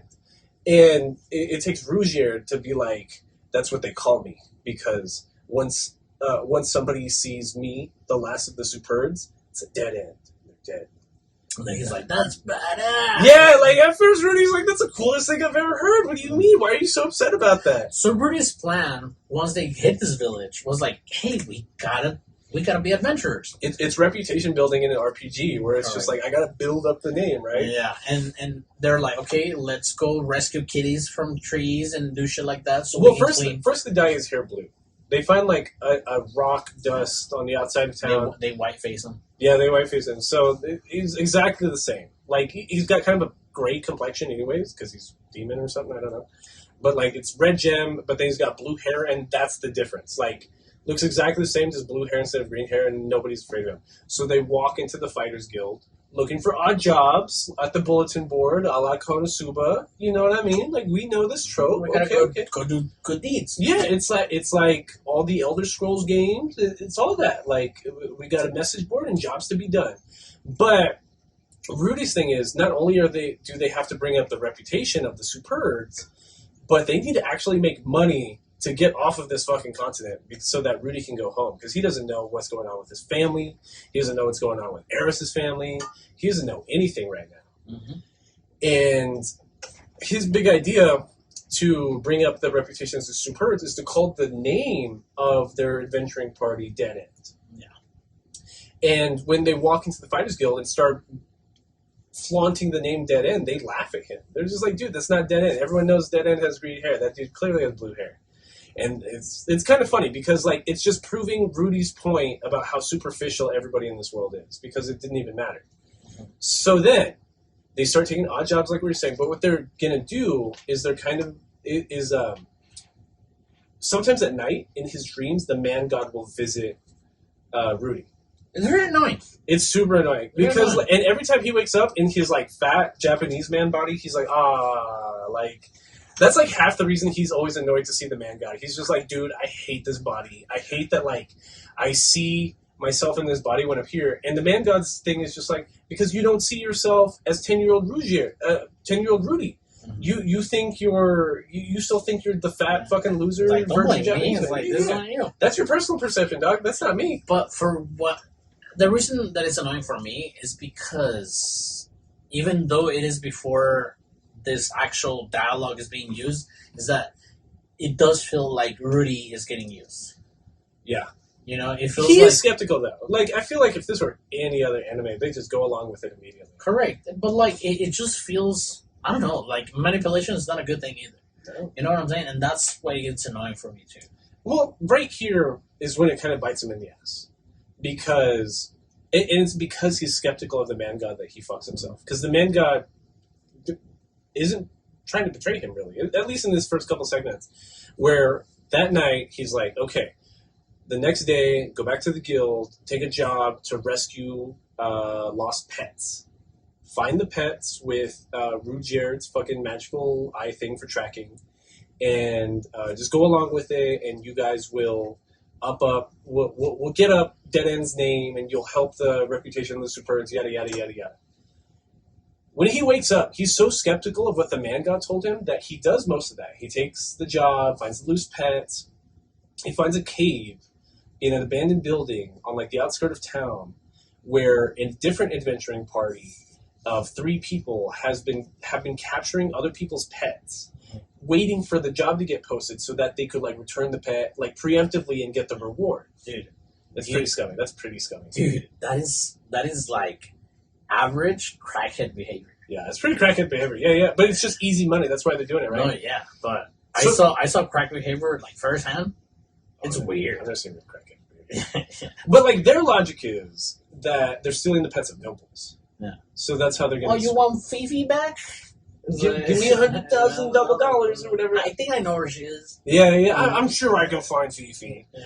But anyways, Rudy, while like going a little over the top and not completely sticking to the script that the man god gave him, he like presses that party up against the wall in the jail cell where the pets are located, and like tries scaring them. You know what I mean? Just tries like, you're going to give us all your money. You're going to tell them Dead End's the fucking best, or I'm going to sell you guys out to the cops, and then like blackmailing them, kind of, right? They're not having it because he's 10 years old. He's a 10-year-old human boy, and they just like kick him in the gut so hard that he flips like 5 times, and like his air's knocked out. I haven't got my ass kicked this bad since Paul. And without a blink, dog, we just see like fucking head rolling on the front. Like that, like Rudyard dedication to kids is so devout that them kicking Rudy, even though he kind of deserved it because he was trying to blackmail them. We should drop Rudyard like in the back. He's pretty bad. Like just like laying hands on Rudy like that, just murked him on the spot. Like and so they're taking E-class jobs. You know what I mean? This is a very, very, very novice adventurer group. Yeah. Like they must barely know how to fight, and like they just got murked by a fucking Superb, and like they're scared shitless. They're scared shitless, and like Rudy goes along with the blackmailing. He's like, see what fucking happened? But like at first he like almost vomits, like he wants to throw up. Well, he's scared of Rudyard at this point. He's pissed, he's scared, but I think Eris's reaction is really novel here. Because she sees it, because she's standing right next to Rudyard. And she's just kind of got like... I think her character modeling's funny because like her being a preteen and like so pouty, they always draw her with like this tiny little pursed mouth. Yeah, this itty bitty little pursed mouth. But like when she sees that happen, like she's staring right at the head and the body fall, and she's like, just gonna pretend I didn't see that happen. Like accepting that happened. Like they had it coming kind of thing, which is the exact opposite reaction that we're getting from Rudy right now. And Rudy's big plan from here on out is that because Dead End, his group, can only, like, it takes so long to bump up your title that you have to do it with name notoriety and like the types of jobs that you've taken, that he's kind of using the names of both groups. Like he's letting the other group take names under Dead End, but then like the C-class missions, he's letting his group, like Dead End, actually go take them to up their name, which is like technically unethical because like the E-class missions are not actually being accomplished by Dead End, but they're still like pocketing those rewards. Yeah, correct. So, but under a good blackmail, just like a good blackmail would work. Yeah, because even now we get Mr. Beta Ray Bill. What's his name? Horse person. There's just a horse beast man person. He looks great, animated dog. I think he's ugly as shit, but that's because he's like animated great. If what is it, Horsejack Bowman or whatever the fuck his name is? BoJack Horseman. BoJack Horseman wasn't animated. That's fucking BoJack. Like it's just a horse. Like it's literally just a horse based on like a human body. Neck. Like he looks fucking crazy. He looks scary. And he a couple of days go by. He confronts the dead end party. He's like, "Yo, dog, I heard what you do with my homies. My homies." Well, that's after they beat the Red Viper. Oh, you're right. So they take a C-class mission, which probably shouldn't have been, which probably should not have been a C-class mission. It was probably some AES-class bullshit. The first night that they become adventurers, Eris beats the shit out of the leader of a party of like teenagers.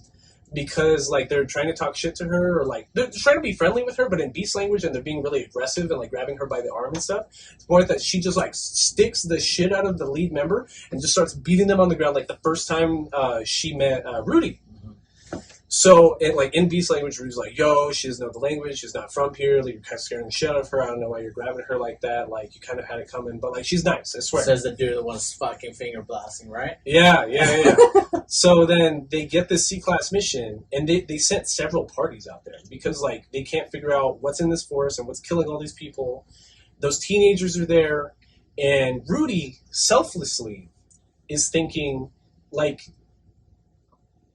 Rougier can sense that there's a really, really, really big monster out there that they cannot handle. This teenage group of adventurers. And when they pull up to the forest, they're talking with this group of like really big pig men. Like, you know what I mean? Big axe-carrying, 400-pound, steel-plated armor. Boss. Yeah. Fucking pig guys. Like, and they tell the kids to fuck off, and the kids are like, "No, we're going to go our own direction, and we're adventurers too, and we're going to do it." And because they're basically closer to kid age, Rougier is trying to be very protective of them, right? And he senses that they're about to get jumped and eaten by a bunch of monsters in the forest, and Rudy's like, "No, we'll hang back, we'll save them at the very last second, so that we can get more notoriety for Dead End the group, and like if we come at the very last second and we're heroes, then it's that much better for us, right?" And he tells both Eris and Rougier, stand back, to the point that the monsters pop out. He's like, "Okay, let's see how they fight." Half a second goes by, again, another fucking beheading, or like this dude just gets blasted into a tree. Split in half or something. Yeah, I think he gets like split in half. We just see like one, like from the torso up, just floating in the air, and then just Rudy looking back, and he's like, "Oh, and because shit." His motivations got the best of him. He was like, "Let's wait. Let's save this kid." He's being selfish. Yeah, we'll bring up the reputation by saving these kids, and Rougier is not having none of it. Rougier is pissed. So like real quick, he murks like the spider thing and the smaller little cobra snake and or whatever. Eris too makes a fucking good ass move. Oh yeah. Eris like splits it in half, and like Eris. Crazy. This might be like maybe like the first or second time we've seen Eris can really fight with the short sword she got from the blue-haired people. And I was like, "Oh, okay, yeah, that's actually a thing." Super dope. But like Rudy feels terrible, but like Rougier almost can't be mad. Rougier almost can't be mad though, because it's like they both fucked up, and it's both like people's lives. Like as opposed to something like Konosuba, there's weight to people's lives here. You know what I mean? Like they're not coming back. But like Rougier almost can't be mad at Rudy for telling him to stand back, because Rougier was almost too gung ho that in that other instance when he just chopped that dude's head off for no fucking reason, right? Uh-huh. Right here, it's the opposite. It's like you had to make a decision, and you were selfless, you were selfish, and didn't want to help people that clearly had a need when I told you that we needed to jump in there. And then Rudy's like sobbing almost, and he's like telling the two party members that are left, he's like, "Dude, I'm fucking sorry. I should have jumped in. Like, there's no fucking reason they should have." And they're like, "Dude, we're adventurers. Like, we knew this would happen like this. My dead friend over there in the ground, he knew he'd probably end up like this." Yeah. And it's a wild dialogue because Ruggier has him pinned to a tree. He's like, "You fucking bastard! You let this fucking happen," and you can see it in his eyes, and not only the eyes of young Rudius, but the eyes of like the 30-year-old guy that never took responsibility for what he did. And he's like, I thought it was gonna help us. I thought it was the good decision, and just like the last time he made a decision, he ended up getting fucking like assaulted and exposed to like the entire school, and it just brings up all these feelings within both characters, young Rudius and old whatever his name is, 30-year-old. No, who he was in Japan. Who he was in Japan, and now Richard is pretty much he's about to kill this dude. Yeah. But then, like you said, the other guild comes back. It's like, yo, dog's like, thank you very much, blah blah blah, this and that. So they fuck off, and they have to go right to where the pigmen were. But a good lesson learned. A good lesson learned. Don't hesitate. Yeah. Don't hesitate to take care of your shit, man. And, yeah. So people's lives aren't a fucking game, dog. Like you deal with it. And anyway, so they run up to where the pigmen were. It's another slaughtering, right? So there's this giant like black snake or whatever, and it's eating everybody. And again, we get some cool swordplay from Rougier and Eris, and like they split it in half. But then they're about to leave, and they're like, okay, I guess that big black viper was it. They get like this, another snake pops out that's even 10 times bigger. I'm talking like, it's a snake that when standing up is like 100 feet tall. So like who knows? Yeah, they call it a cobra viper or something. So who knows how long it is? Like thousands of feet or some shit. It's this giant, and like it's not just two sets of fangs. It's not just four fangs sticking out. It's got like a line of like shark teeth on it, and like this hooded thing, and you assume it would shoot poison. I played too many games. I don't know, but like you think they're gonna get murked too, because like Rudy is still feeling hesitant and still feeling guilty. He's missing his magical shots or whatever. Rougier's running around. But once they actually get in sync, this is where we first see like the team like function as a party. You hear them calling plays.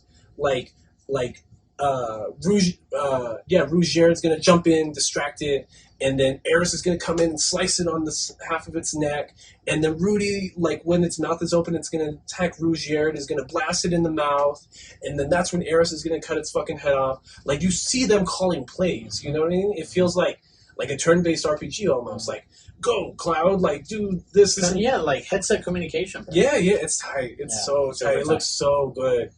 And that's the scene where they get back to town. They're carrying like the giant tusks from the red viper or whatever, and that's when BoJack Horseman tries extorting them.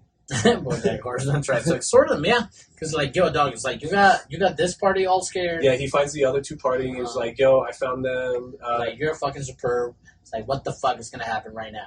Well, he didn't realize he was a superb. So they're in the street trying to extort them. Yeah, they're in the street trying to extort them.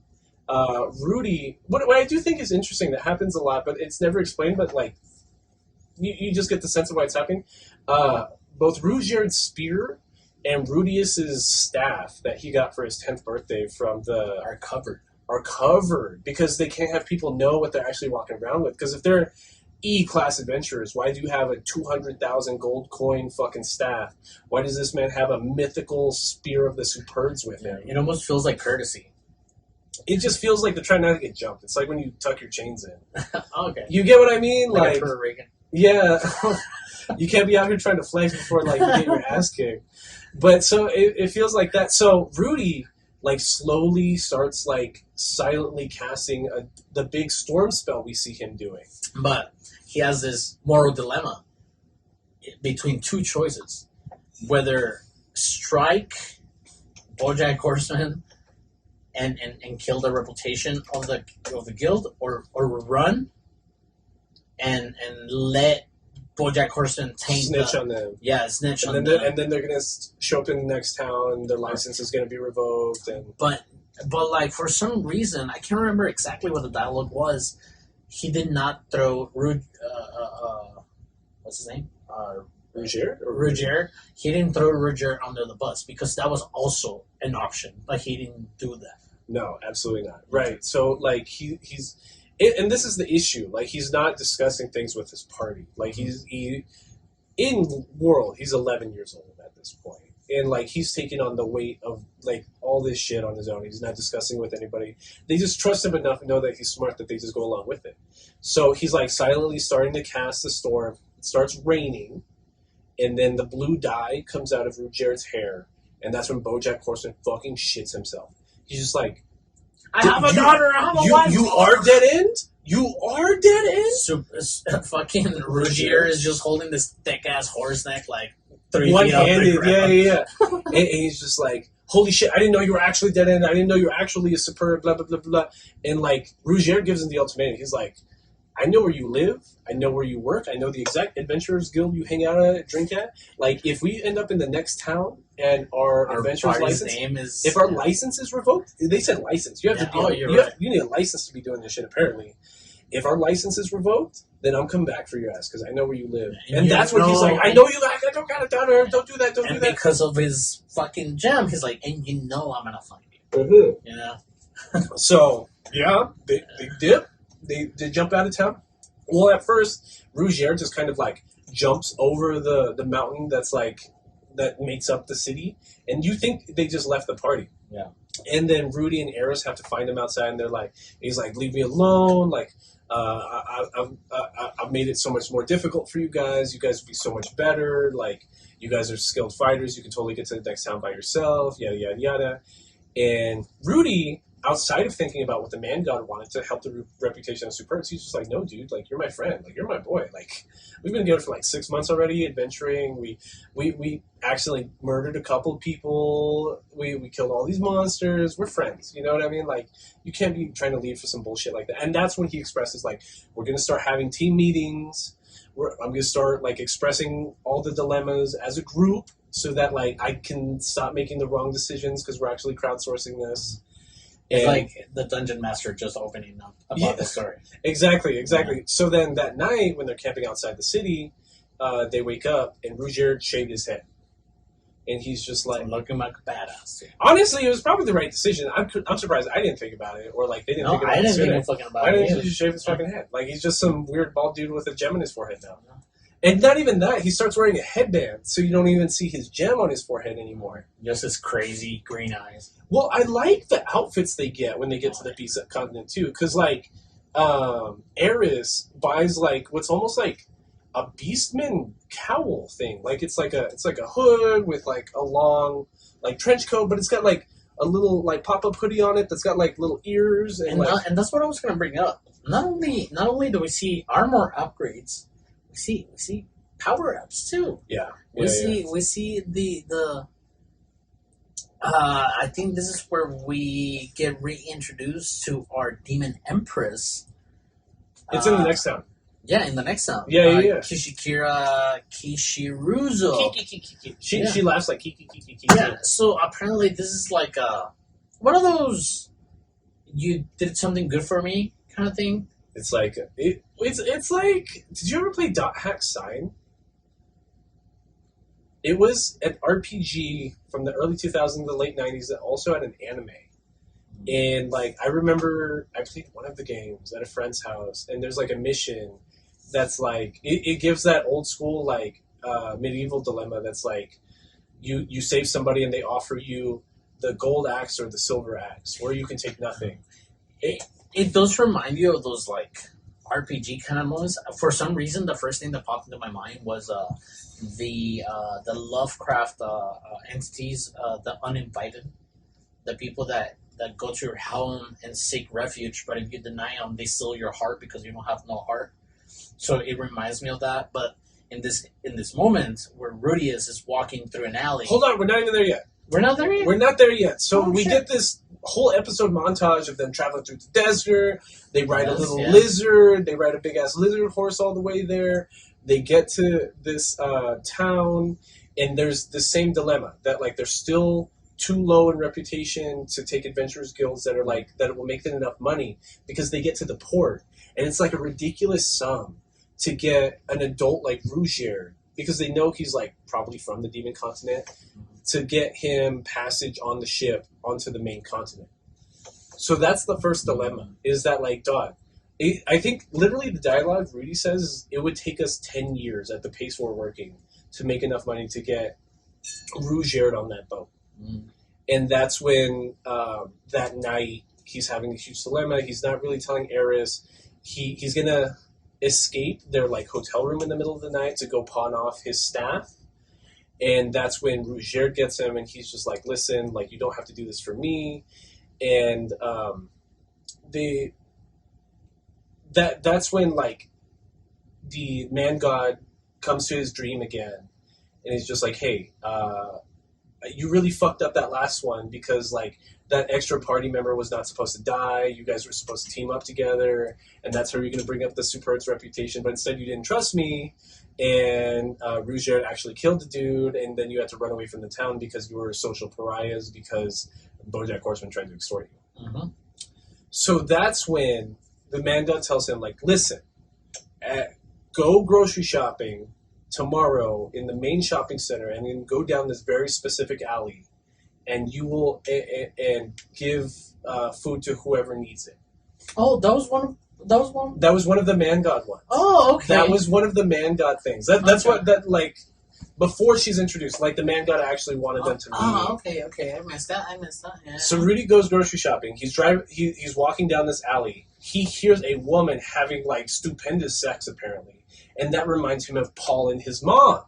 And he's just like, oh, that's funny. I remember Paul and my mom. I haven't seen them in a while. I hope the Mana Blast didn't hurt them. I should probably write to them. I should probably write to them. Blah blah blah blah blah.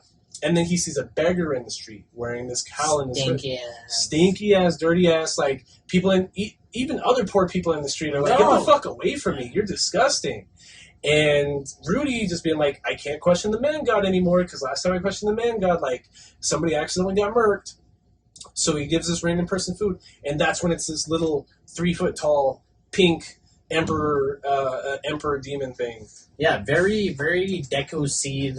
Very Deku Sprout fucking thing, you know? Yeah. Like, this feels more like, this is the most anime character we've seen this whole time. Yeah. Like the most over-the-top, flamboyant. And we didn't even talk about this, but her being a demon empress, her character design, she looks, like, anorexic and, like, super, like, malnourished, but she's just, like, and giant.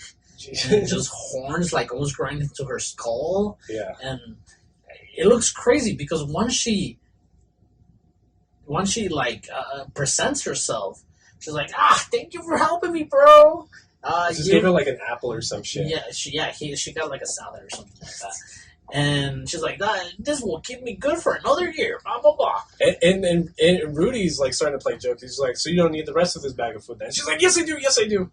Yeah. And that's where he makes a deal with the devil. Power-ups. He gets a power-up because it's, like, honestly, it's crazy how they animated on her. Like, she looks at him straight in the face and she's like, you're fucking weird and ugly. And then, like... her eye starts, like, rotating like a slot machine. It's a roulette. That's what I was going to say. It's like a roulette through her eye and all these different colors. You see purples and greens and reds. Like, well, I can't pay you with food because I don't have any money. I can't pay you with money because I don't have any money.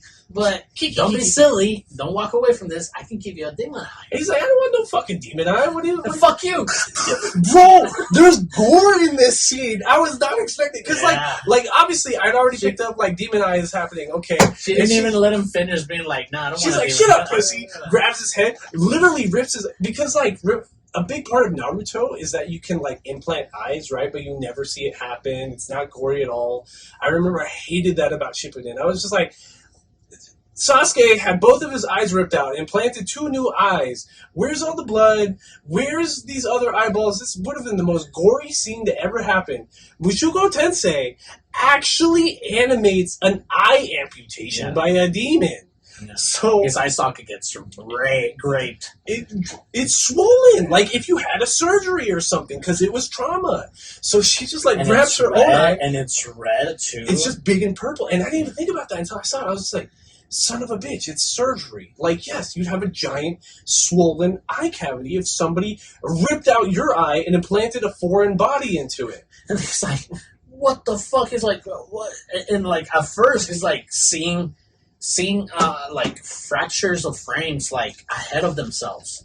Like, as as the Demon Empress is like saying stuff, like you can see her lips move before she talks. You can see her movements before she actually moves. And he's like, "What the fuck?" And it's funny because like she almost gave him the choice, but him hesitating, she was like, "Fuck it, you get what you get." Like because she was like, "Yeah, do you want the super powerful demon eye? Do you want a fire eye? Do you want?" So he basically got an eye that gives him foresight. He can focus mana into his right eye now. And the more he focuses, the further into the future it will see. It's like a Star Platinum. Mm-hmm. Like he can see about a full 5 seconds into the future if he focuses on his eye enough. Shit, it's like Code Geass. It's like Code Geass. It is like Code Geass, exactly. You hate Code Geass. See, I love Code Geass. I hate Code Geass. I hate that you want me to hate Code Geass because I feel like I haven't seen Code Geass the same since like you hated on it. Anyways, so like leave it to Jobless Reincarnation to do it. So he's stumbling around like his eye fucking hurts. It's big and it's swollen. He can't control his own foresight right now. He's stumbling through that same shopping district, and then like he just opens his eye for like half a second. And he sees that a pot's gonna fall, and somebody tries like jumping him in the street because like he accidentally bumps into them. He's like, "Hey fool, like." Don't you know I'm walking here? And like he just sees a pot's gonna fall and just like pushes him to the side. No, he fucking air blasts him out. Is that what happens?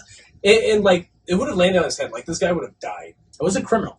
And just like in Dungeons and Dragons, if you're affiliated with criminals, that will tell you shit where criminals do shit. But that's some RPG shit. You know what I mean? Because he's talking with Rougier that night, and Rougier's like, I guess we can find a smuggler. No, because Rudy goes up to Rougier. He's like, "Yo, dog, can you check out my eye?" He's like, "Oh shit, looks like you got a demon eye, foresight eye." It's like, let's train it now. What I do like a lot, again, like the animation and the detail is like what you're talking about upgrades. Like even watching Trigun or like any animation from the 90s or 2000s, I hate that to save animation costs, like. Characters have the same outfit, the same design for like 80 fucking episodes. You know what I mean?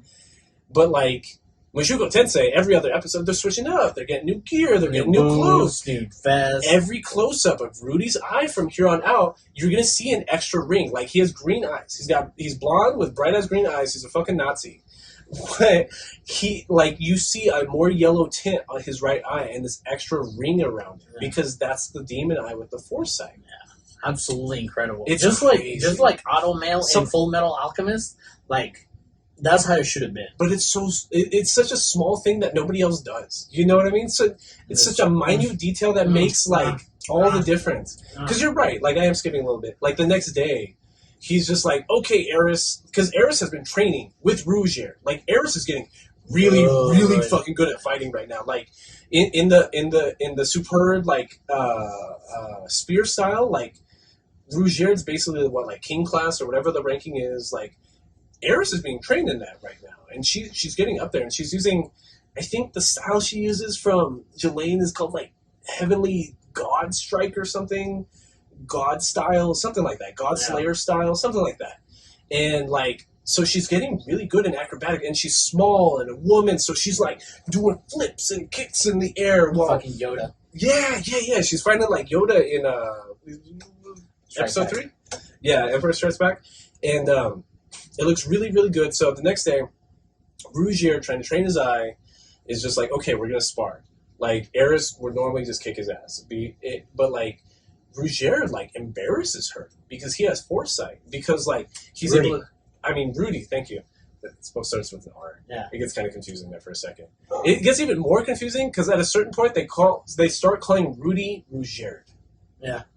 Which gets even more confusing.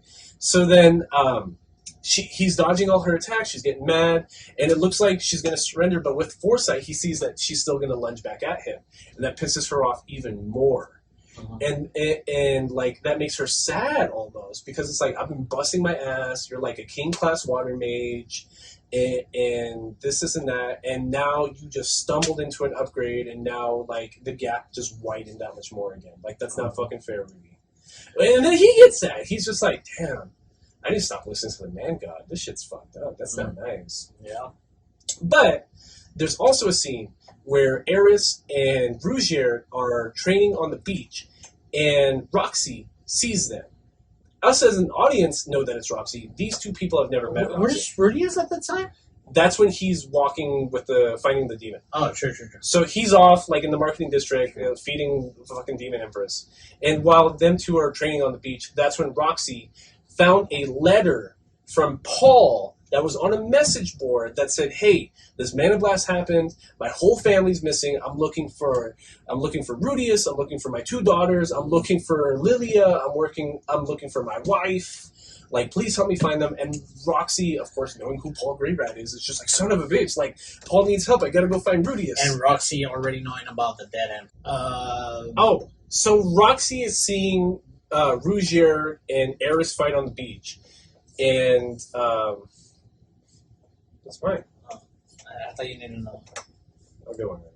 So, while at that message board on the central continent, reading Paul's letter, Roxy runs into Paul and Zenith's old adventure party. So it's a dwarf, like Lord of the Rings, short, fat dude, carries an axe, big beard, dwarf, you know what I mean? And a warrior woman. Oh, what is her name? She's hilarious. I can't find her name right now, but she is again. It's like that Jelaine quality, like the less armor, the more armor. Yeah. Because like she pulls up and she's just in like a steel corset basically, but she's got a big ass sword on her hip. Yeah. And she's tall and got muscles, and like her best friend's a 4 foot tall dwarf. So like it's that big, like juxtaposition between like the short man, but then the big like strong beautiful woman. Which what's the name of the masochist in Konosuba? Oh, Darkness, yeah. right? Yeah. So it's Darkness, basically. Yeah. Yes, it's Darkness from Konosuba. What is her name? I'm trying to look for her right now, but I can't seem to find her.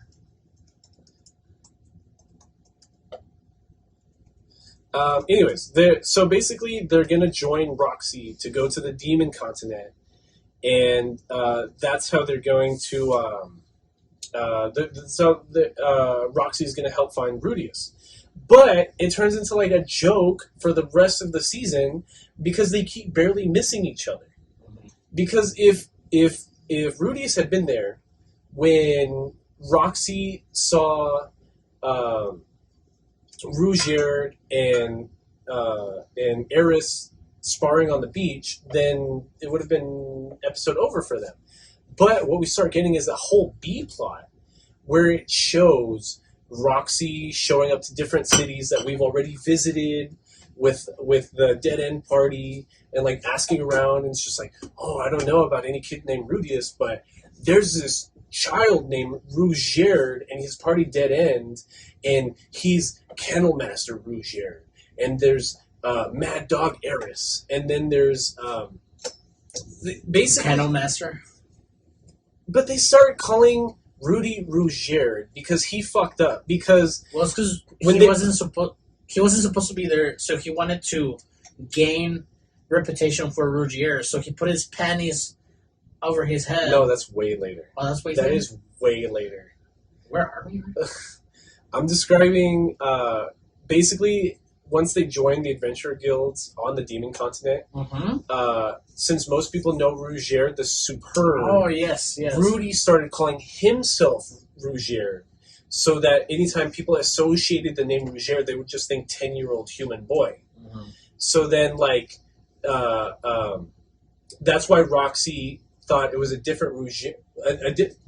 People were describing who they thought was Rougier, but they were describing Rudy. Because she'd be like, yeah, there's people, she would show up to bars or adventure guilds and be like, yeah, there's this badass 10-year-old mage. He's got these 2 other adventurers with him. He's a badass water mage. He's super talented. She's like, oh, that sounds like Rudy. What's his name? His name's Rougier. Oh, that's not fucking Rudy.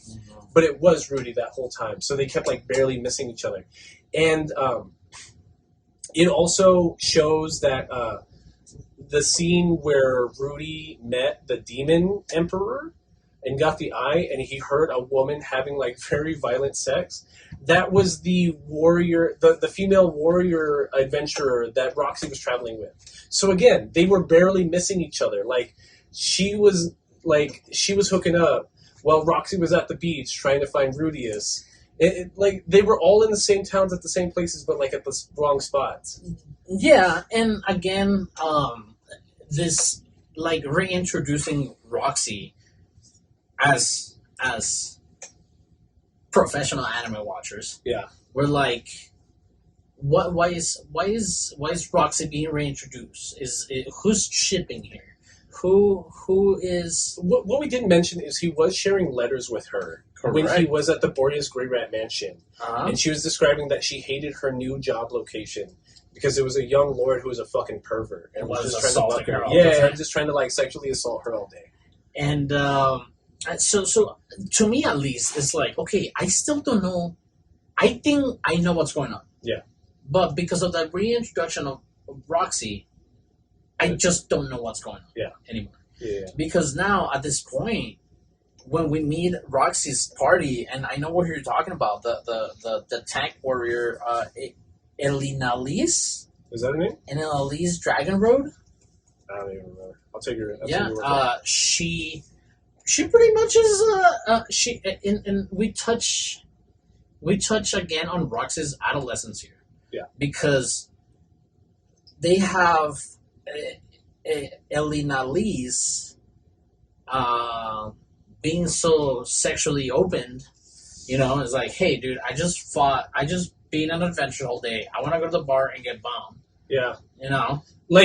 She's hilarious because she will walk into a brand new town in a brand new bar and be like, yo, which of you's trying to fuck me? Like, just take your turn. I'll fuck all of you. Don't even worry about it. Like, and she talks to Roxy's like, yo, chill out. Like, get some dick. Or yeah. And it's hilarious to see because Roxy too is like, she's still troubled in her head. It's like, I just read Paul's message. It's like, Rudy's in trouble. His family's in trouble. Like, I can't be enjoying myself. Like, what's going on? And then she's still thinking about her parents. And she's like, what the fuck's going on? And then we see the whole, they're missing each other kind of thing. Because, like, in Roxy's storyline, like, she goes to the town where BoJack Horseman was. And she knew BoJack Horseman. Mm-hmm. They used to adventure together and stuff like that. But, like, Roxy... we did find out in Roxy's village that her species lives to like 200, 300 years old or something like that. Mm-hmm. Maybe longer, because I think when she's talking to her mom, she's like, I'll visit you every 50 years or something like that. Mm-hmm. But, so in this part of the story, she's like 46 years old, which is basically young adult, like a teenager or something like that. So when she's so when she's talking to BoJack Horseman, he calls her young and a child, and she's like, did you really think that? Do you really think I'm like that? And she's like, and he says something to the effect of, that's how I know you're growing up, because whenever I called you young or childish when you used to adventure with us before, you'd get offended. And right now it doesn't even faze you. Like, that's how I know you're growing up, and you know, like, who you are right now. And again, everywhere she goes, she's singing the praises of Rudius Grey Rat. She's like, dude, he's the most gifted mage I've ever met in my life. At 5 years old, I had to grant him, like, king class water mage. He graduated from my class in 2 years when I've been teaching this other fuck-ass, like, nobleman's kid for, like, 6-7 years already. Like, he's a genius. Like, no one else could, like, surpass him right now. And again, we start seeing this kind of, like, almost... Neon Genesis Evangelion, Darling in the Franxx kind of like triangle. Like, you think Roxy could be the hookup? Well, that's the ship. I've never thought of Roxy as the ship. You might be right. I don't know. Honestly, can I tell you a secret? You were in the restroom earlier. I was going through the wiki and I was going through character names. I was like, I don't recognize this name. I don't recognize that name. And like, I accidentally read spoilers in the past like 10 minutes. So I'm kind of upset. I know some of the ships now just based off of children's names, and I'm pissed. And I'm fucking pissed because it almost feels like Race Zero too. Like, who's the ship? Ram or Elvie? Or you know what I'm saying? It's supposed to be the gray-haired chick. It's supposed to be the gray hair. Yeah, the red hair. Gray in ReZero. Oh yeah, the main girl with the gray hair. That's okay, supposed to be the ship. So who's the ship in Jobless Reincarnation? I finished season... Because Paul has kids with everybody. I finished season 1... So kids don't mean shit. Kid names don't mean shit. I finished season 1 thinking 1,000% Eris and Rudius was the ship. I don't think so. 1,000%. 1,000%. Spoilers. I don't know if that's the ship no more. I don't know. I fucked up. Bro. Get it. We'll find out. From what we know from Paul, kids don't mean shit. Kids' names don't mean shit. I just found out that Lilia was actually the second maid. Like, her official last name is Grey Rat. I just thought she was Dad's side piece that just lived in the house with us still. Mushoku Tensei is crazy. Anyway, so like Roxy's storyline, she hangs out with BoJack Horseman, realizes that dead end rolled through. She goes visits her parents, and we realize why she left without saying anything, because the whole village is telepaths, and Roxy's the only one born in this village without the telepathic skill. So people are like speaking in their heads in their own language, and Roxy can't speak like that. It's like when you don't eat salsa as a Mexican. That's gross. That's disgusting. Be ashamed. But like, ew. You know what I mean? Like, she's the social prize. She's the weird kid growing up. She was the freak because she didn't have the telepath power, and that's what made her feel unwanted by her family and why she dipped out so young, relatively, like 20 years. It has to be uncomfortable knowing that people are thinking about you, but not because they're thinking about you or quote unquote talking behind your back, but like imagine growing in like Professor Xavier's household. Imagine being Professor Xavier's kid. Yeah, you know. No, I get exactly what you mean. So that's that whole B plot. They completely miss each other. They have no idea what's going on. But basically, Rudius and Rougier make a deal with the guy that Rudy saved from getting his head smashed with a pot in the shopping district when he first got his prosthetic eye. And Rougier tells him, I will put away my pride as a noble warrior, and I will be a stowaway.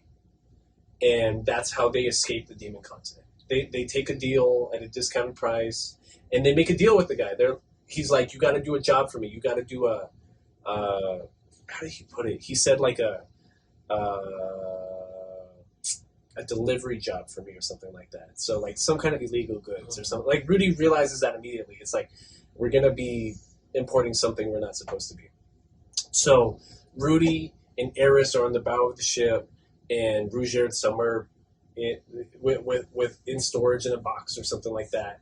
And it's funny because Eris has never been on a boat before, and she's just throwing up, and then Rudy's having to do heal magic, the whole ship ride. I like the little bit of Rudy before the ship ride. It was like, oh, me and Eris are going to be alone in the ship, and it's going to be romantic. And I'm thinking Titanic or something like that. And we're going to look at the stars and shit like that. But no, Eris... Just throwing up, just vomiting the whole time. Have you ever been on a boat? Yeah, like that, like a real ship. Yeah, like that? No. Oh, okay. Not a cruise size boat, but like I've been on ferries, like narco size boats. What? like yacht? Yeah. Oh, okay. The only times I've been on boats have been ferries between like the English Channel, like between like the southern tip of England and France. It's the only time I've ever been on boats. I rode yachts. Little like speedboats, and the ferry in New York to Ellis Island. Oh, okay, that's tight. Anyways, I don't get seasick from those experiences. I don't get seasick. That's what I was gonna say. I haven't been like the little bits I've done. I've never been seasick or anything. But I get it. You'll see this all the time. Like these aren't like the ocean. Yeah, I get it. You see this all the time. I get it. You get seasick. So they get to the new continent, and it's several continents. They're from the central continent. We're in the northern human continent or something like that. And wow, I can't even sailboat too. I can't even. You've been on a sailboat? I've never been on a sailboat. I can't even remember where it goes from here because they get to a different town, a different village, and they're doing the job for the illegal extortionist transporter dude, and what it ends up being is transporting children, like kidnapped beast children. And you know how Rougier it is. And I would like to connect the point to the servants working for Philip's kingdom, How did they get there? The Boreas Grey Rats. How did they get there? The Boreas Grey Rats were importing illegally smuggled... Because they like them and how they look and shit like that. It's when they confront the Dead End Party, they're like, stop trying to stop us from exporting these children. There's a rich, noble family in the central continent that will pay up the ass for these. And, like, Rudy's just like, son of a bitch. It's the Boreas Grey Rats. Fuck son of a bitch. Like, that's because, like, part of it, too, was they took Ruigier to their secret hideout where they were taking the kids, too. So Rudy goes by himself. And that was the deal. And this is not a good thing, but it reminds me of, like, Django Unchained once they start talking about, like, these people. Like, oof. It in a really weird way, it reminded me of Narcos. Because they're just doing illegal shit and illegally, like, transporting people, and there's all these secret bunkers and secret tunnels and, like, secret warehouses and stuff like that. So, like, as soon as Rudy pulls up to where Ruigier has been, like, blindfolded and tied up, the secret prosthetic eye or whatever, he's just like, Rudy, listen, there's 5 kids here and, like, something else, some kind of beast or something. They're trafficking. It's human trafficking. It's human trafficking. I've expressed this before in the podcast. I feel like human trafficking is like the most dirtiest shit you can do. It's bad. Shit's really dirtiest bad. Shit you can do. People illegally import animals, and like we're out here talking about people. You're like the one like abandoned semi carrier outside of San Antonio. Yeah, dude. There was had like 60 people, and then the truck driver tried pretending that he was one of the immigrants. Bro, like, it's so disgusting, dog. It's so disgusting, like... And then, and that's what I mean. Like, I can't stand, like, these Fox News headlines that are, like, big transport train of illegals trying to cross the border. It's just like, dog, this is, like, the poorest of like the poorest sardines, people. Dog. Like, these are people dying. Like, home is so bad that they are down for a 50-50 chance to die on their way out here. Like in Mexico, bro? Yeah. Just like pedophiles in prison. Bad coyotes are frowned upon. Like in Mexico, if people know that you are deceiving people into crossing across the border, they will fucking kill you. Good. You know what I'm saying? And it's just a horrifying feeling because I have family that have jumped a couple of times. Hey, but I'm not gonna say their names. But you know what I'm saying? Like, I was working for an immigration attorney right when you COVID were, yeah, absolutely. We looked forward to people crossing. You know what I'm saying? And just to hear this scumbag of people that take advantage of children, take advantage of women, take advantage of it's just disgusting. And this is how it feels a lot here. Because you know what? I hate our immigration system. I feel like I hated it even more when I was working for like that immigration attorney because I hate how asylum works in the United States.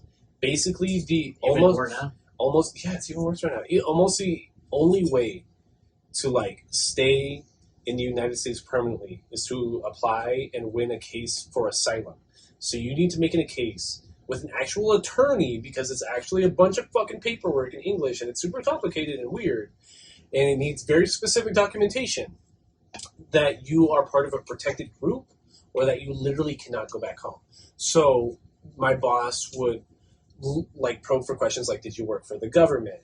He was gay. So like, he got a lot of gay clients and stuff like that because it was kind of like, if you were coming from India, which is very devout Hindu, they're going to persecute you and like stake you up for being gay or something like that. Or like trans people or like ethnic minorities. Honestly, the government was a really big one. Like probing for like government jobs was like a really, really big one because like he knew he would get those cases and he knew that they were always persecuted. It's just like if you worked in even a semi-decent government job, then you just had this big ass target. You and your family had a big ass target on your back. And this shit's fun. Human trafficking is the worst. It's the worst. It's the absolute worst.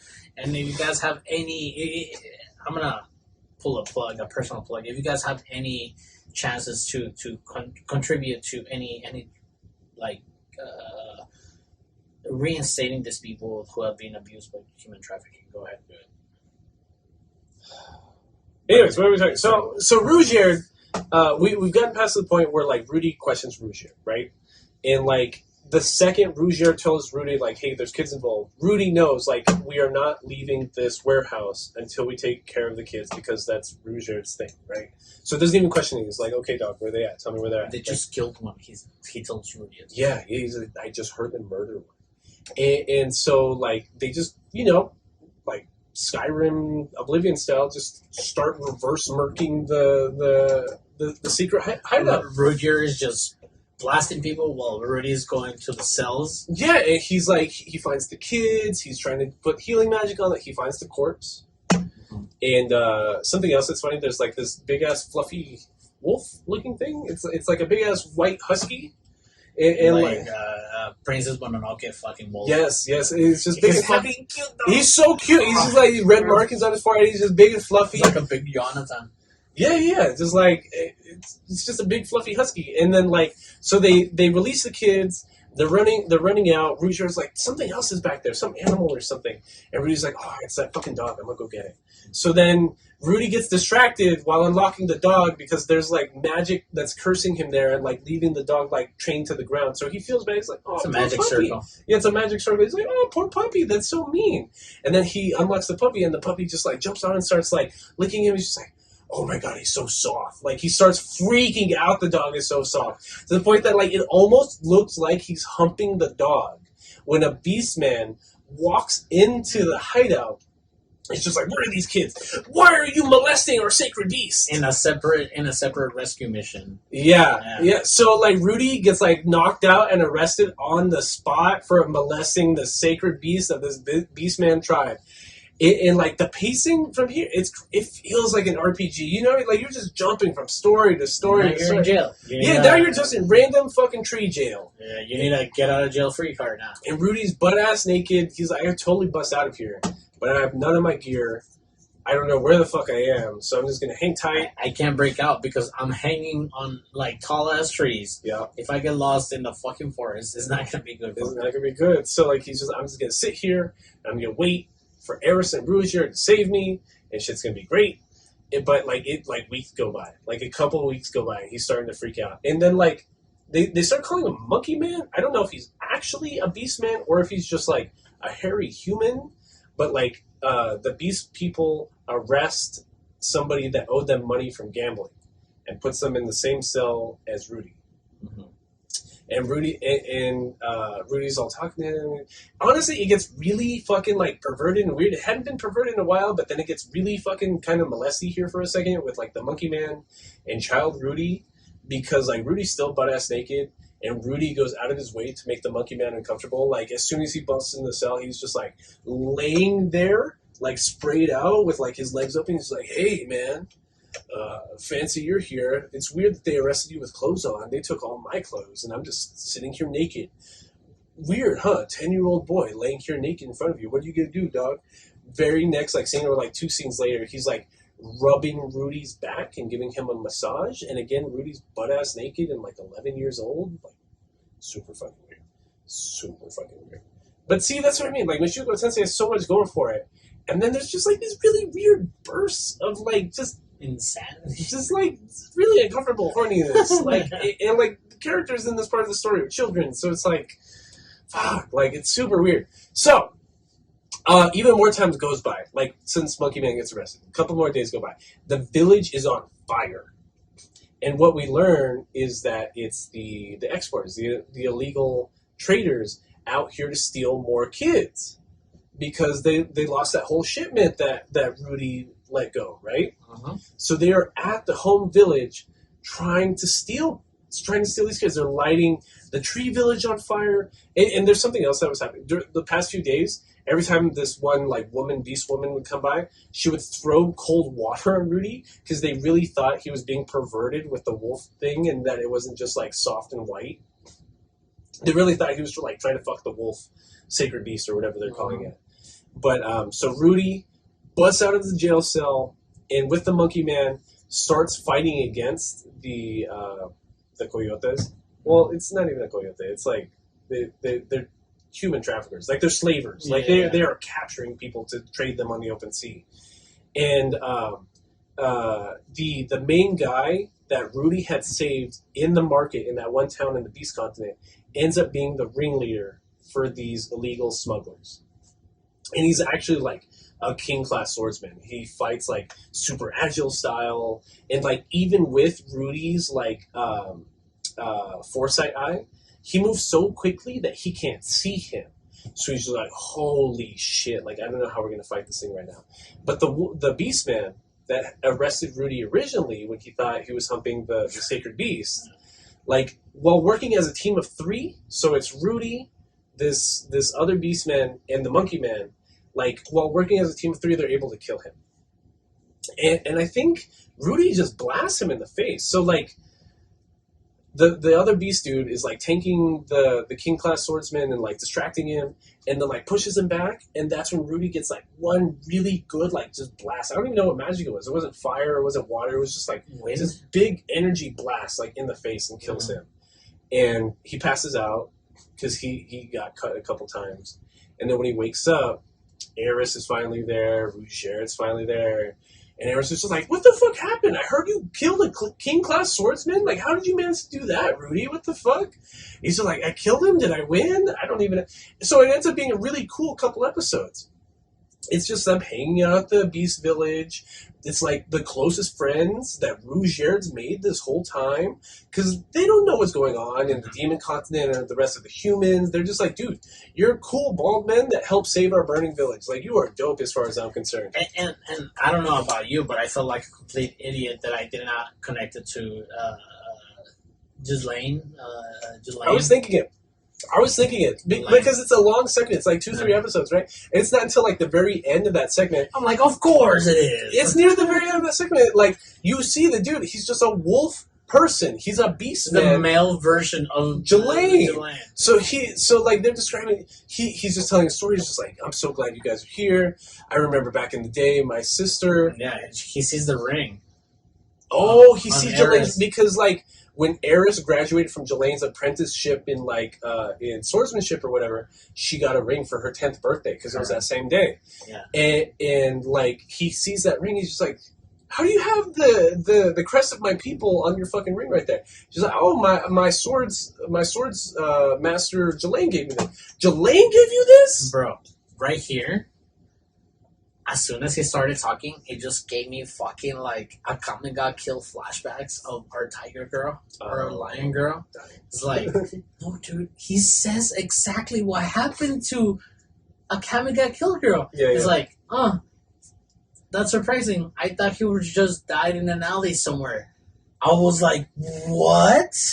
Did you just say to me? And that's what's because like he's describing her. He's describing Ghislaine as a kid, and she's like she was really feral and would always attack people, and like no like outsiders could come near her, and she'd attack them. And it shows like a young Ghislaine on all fours. But like when we see Ghislaine, she's like chest wide open, like ginormous stature. She's probably bigger than her brother, like the way he is right now. Like he's a great fighter, but like when we see Ghislaine, like she's a big figure, and then. That's when we learned that's how her and Paul met, because he's like, yeah, some human showed up one day and just kind of took her. I can't describe to you how it made me so upset that he said that. Like took her?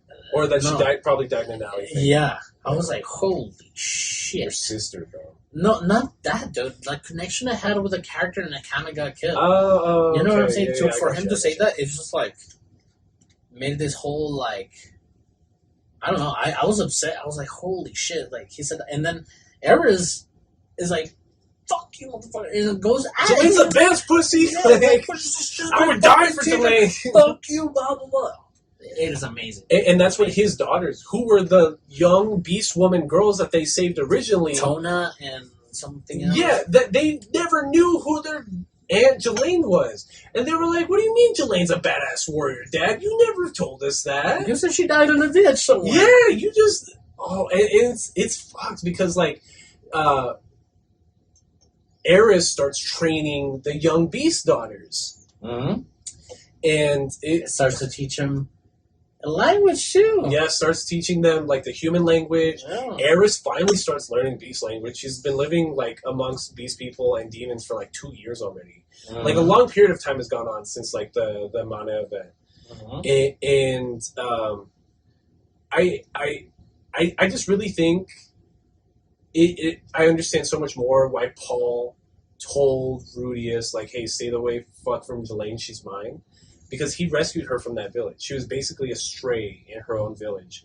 And Paul, the crazy ass human, as, you know, her brother describes it, is like, you know, Paul Greyrat saved somebody. Mm-hmm. Like, he does imply that he bucked her, which is worse. Like, you can't be saving people and then, like, bucking them, extorting them for pussy. but like, I guess, I don't know. You know what I mean? But like, at least it makes sense in the world building, because it's like what you're talking about. Like, all these ties, all these relationships are like, they're all connected. Any other thing, ReZero, Konosuba, like every time they introduce a new mission, a new episode, a new character, they're not really connected. They're done at the end. Yeah, they're done at the end. We never see them again. And like, if they bring them out the next season, it's like, oh, I remember that episode. Oh, that's crazy. Mushoku Tensei, everything's connected. Everybody knows everybody somehow.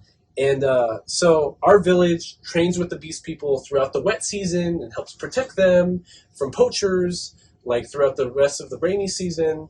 And it's very sweet. And then like the very last scene is Mr. Beastman and Eris are like, okay, let's test our abilities or whatever. And it's one of those anime moments where it's just like sword on sword flash really quick to even that like Rudius with his foresight eye couldn't even see what happened. And there's just one flash, one strike, and you just hear Eris being like, "Ah, for real? You beat me?" And Rudius is just in the background like, "What do you mean? What happened? They just did one swing." And it's just Mr. Beastman being like, "Yeah, come back in a couple of years, maybe you can beat me then." And that's like the second to last like story portion we get. Maybe the last bit. No, there's a couple. Oh, fuck, this shit's so long. Yeah. There is more because it's not long. It's not long, but there's so much. It's so dense. Yeah. We meet Paul again. So we're traveling deeper into the human territories, and Rudius is hearing about people from his home village that are getting kidnapped and like sold into slavery. And Rudius outside of I don't even know where Rugierd and Eris were right here, but he kind of just like ditches him during the day, goes to this shed where he knows that people are getting kidnapped. And that's where he does the panties on the face thing. He knows he can't expose himself as Rudius Greyrat. Damn, I skipped a lot. That's what I mean. So, like, he finds some laundry in the outside of the shed that he's spying on these people that just captured somebody. And, like, he puts panties on his face and, like, confronts them and starts getting his ass beat by some blonde, like, shaded warrior where we can't see his face completely. Well, we see his footwork, and then we see his earring. Well, yeah, and then there's like a disheveled, like blonde head a little bit. We don't see his face. We don't see none of that. But we do see his footwork and an earring. And Rudius is just like, where do I know this? Why is he fighting like this? I know what movements he's doing right now. I know the fighting style. This is heavenly sword style or god style, whatever the fuck it was. And then he gets punched, and he's like, oh, he punched just like my dad. exactly. And he's just like, wait, Paul? Yeah. And then you just see like Paul's face light up, and he's just like, Rudius? Yeah. And of course, I go to the bar. Paul's in a bad place. Paul's in a terrible place. But, like, wouldn't you be? Like, I would be. He had 2 wives, 2 daughters, and a son, and then a mana event happened, and they all disappeared. And so he's in a terrible place, and, like, what Rudius saw was not them abducting somebody, they were saving somebody that had been abducted and sold into slavery. And that's when Paul starts explaining, like, yeah, the man event happened, and it was basically just our section of the country, like, from, like, our village to, like, the Boreas Greyrat household, and it was all taken over, and, like, this man event happened, there's no houses anywhere, everything was blown up, and everyone was scattered everywhere. I have no idea where your fucking mom is. And, like, this is where I felt stupid. Paul is fucking livid at Rudius, and he's like, dude, why are you so mad? Because he starts explaining how easy the last 2 years was, and he starts, like, breezing through it, and Paul punches him again. But then, within context, Rudius is explaining his ventures without trying to scare his dad. Yeah, with, like, I'm here now. Like, I want to tell you where I've been, but I'm here now. Almost like trying to get to the point, to the hug. But then, Paul being intoxicated, being... who knows in what place he's in? I've never been in that fucking place. who knows? I can't imagine how dark he feels. But seeing his son, his first reaction wasn't like, "Hey son, you're okay. Give me a hug." It was like, "Oh, you fucking assholes! Like, don't you know I'm fucking suffering?" Because part of the note that Roxy read was just like, "Rudius, I'm looking for you last because I know you're smart and you can take care of yourself." But he never read that. He never read that, number one. Number two, like, he's like, you never thought to look for your family? Like, I get it. You're here with your second cousin. You're here with Eris, and I heard you were pimped off to her. But you never thought to look for me, your mom, your sisters, Lilia. Yeah, your stepmom. Like, you never thought to look for any of them? And that's why he's so pissed. He's just like, dude, I have been losing my fucking hair over trying to find my family, and you were having a great-ass fucking time adventuring and trying to gain XP and trying to restore the reputation for the Superbs. And then Rudy, in his head, is like, bro, you taught me to be a good person. You pushed me into being a good person besides the motivation of him being a fuckhead, 30-year-old fuckhead in Japan. But, like, he's like, dude, I got lost. I promised this family that I was going to take care of this girl. You don't understand. Me and your cousin Philip are real cool. He tried to get me to buck my cousin. And he was just like, I'm just trying to do good by my word. And Phil and Paul gets like, fuck you, socks the shit out of him. He's like, fuck you, little kid. It's fucked because it's really good writing because I understand both sides of that argument. Because like I understand what Paul's saying completely. Like completely. Like, dog, you protect your sisters, you protect your mom. Absolutely. And right before the fucking punch to the face that Paul inflicted on Rudy is like, whoa. It's like, you're trying to tell me that I'm a horny motherfucker? It's like, look at you hanging out with Miss Tits outside of bra. There's like one of the chicks that's part of the party and they're trying to rescue people from the village. She's out here just like in like a high armor.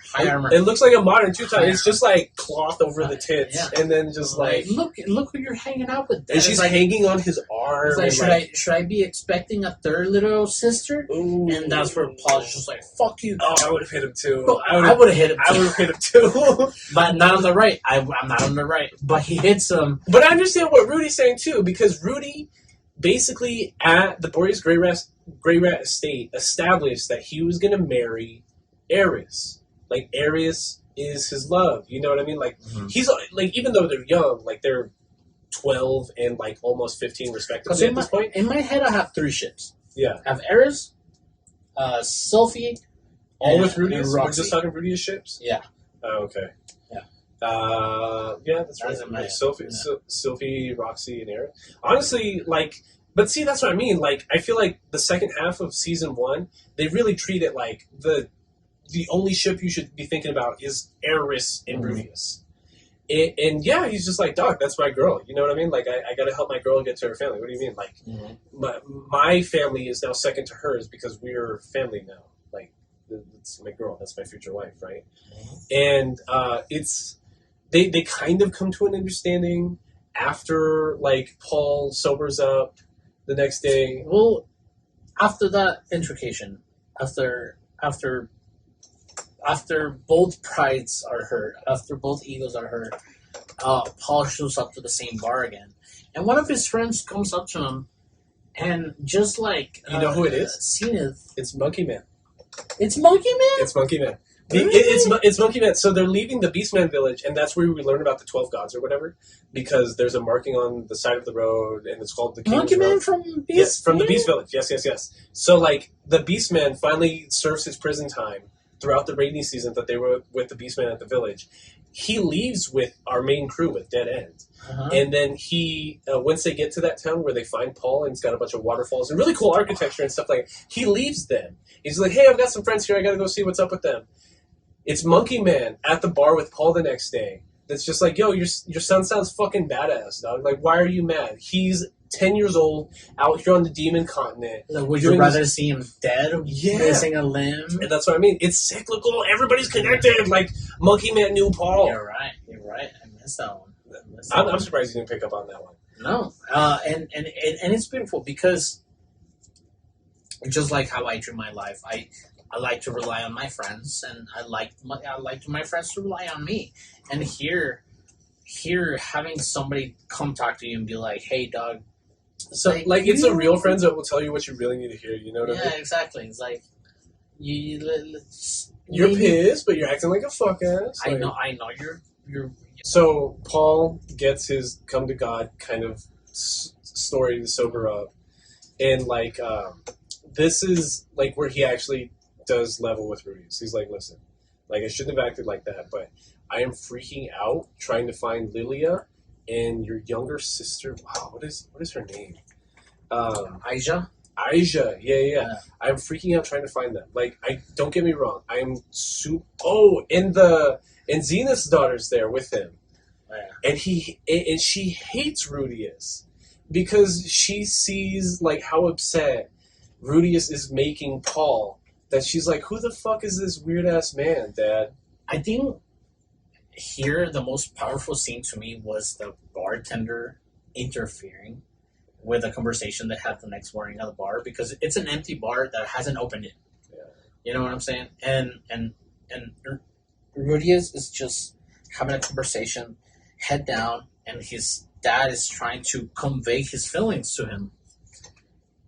And at some point, the bartender interferes, and he comes with a drink. He's like, "Hey son, I'm not gonna pretend I know what's going on here, but can you look at your dad in the eyes, please?" And Rudius picks up his head, looks at Paul, and he sees himself in him. Yeah. He's just like, well, you also see like how much Paul's gone through the past couple of years. But the dialogue is like, where have I seen that look before? Paul looks like shit. It's like, oh yeah, I seen that shit in the mirror when my friend tried to make me feel better and I didn't listen to him. Oh yeah, back in his original life. Correct. Yeah.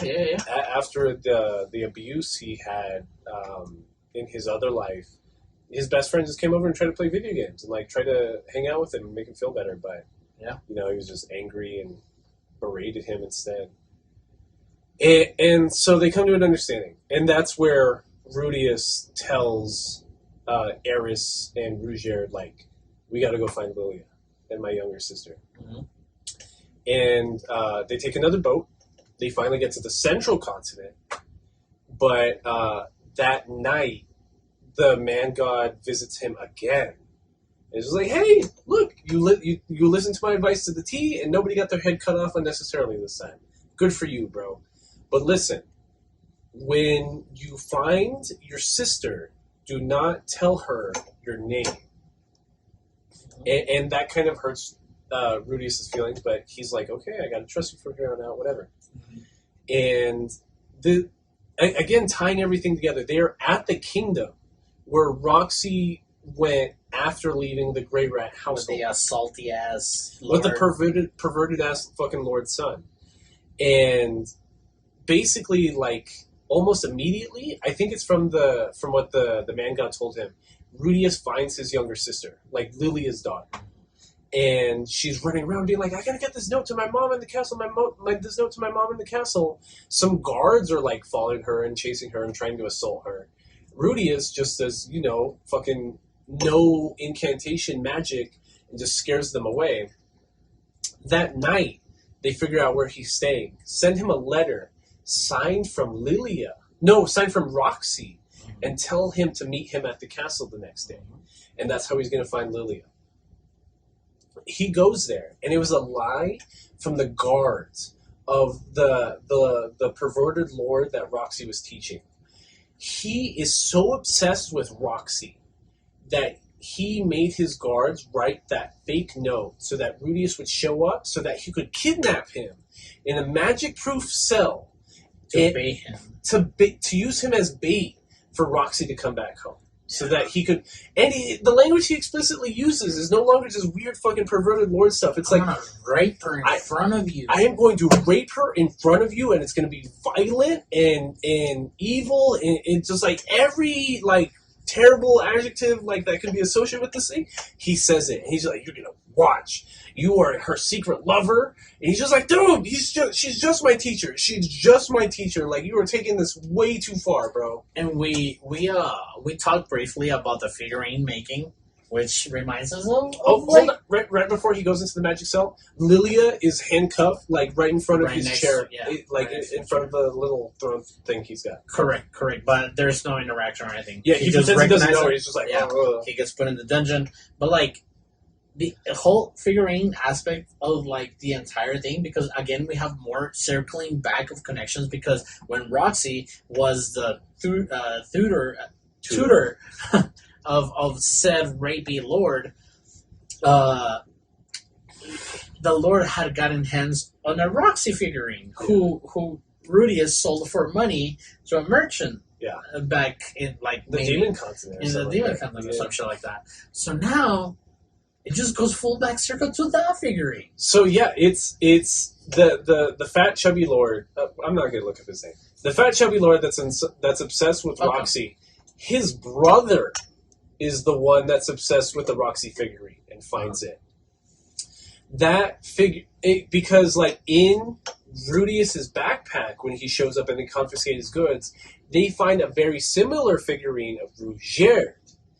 And that's when the brother goes down to the cell and is just like, hey, where'd you get this weird figurine that's very detailed of a superb? It was confiscated from your things. Yeah. I have this other figurine that looks exactly like my brother's, like, sorcerer teacher.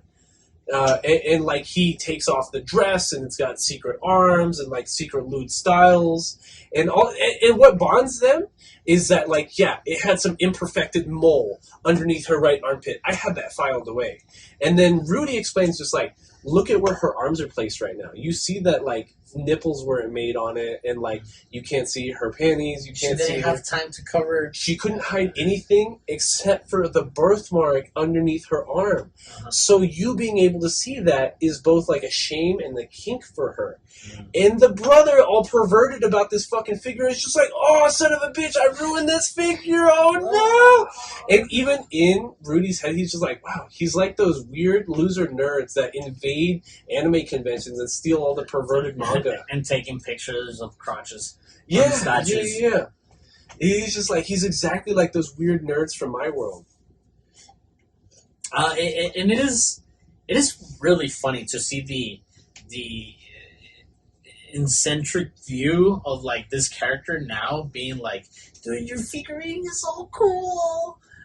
Let me get you out of here, and so you can teach me how to make it.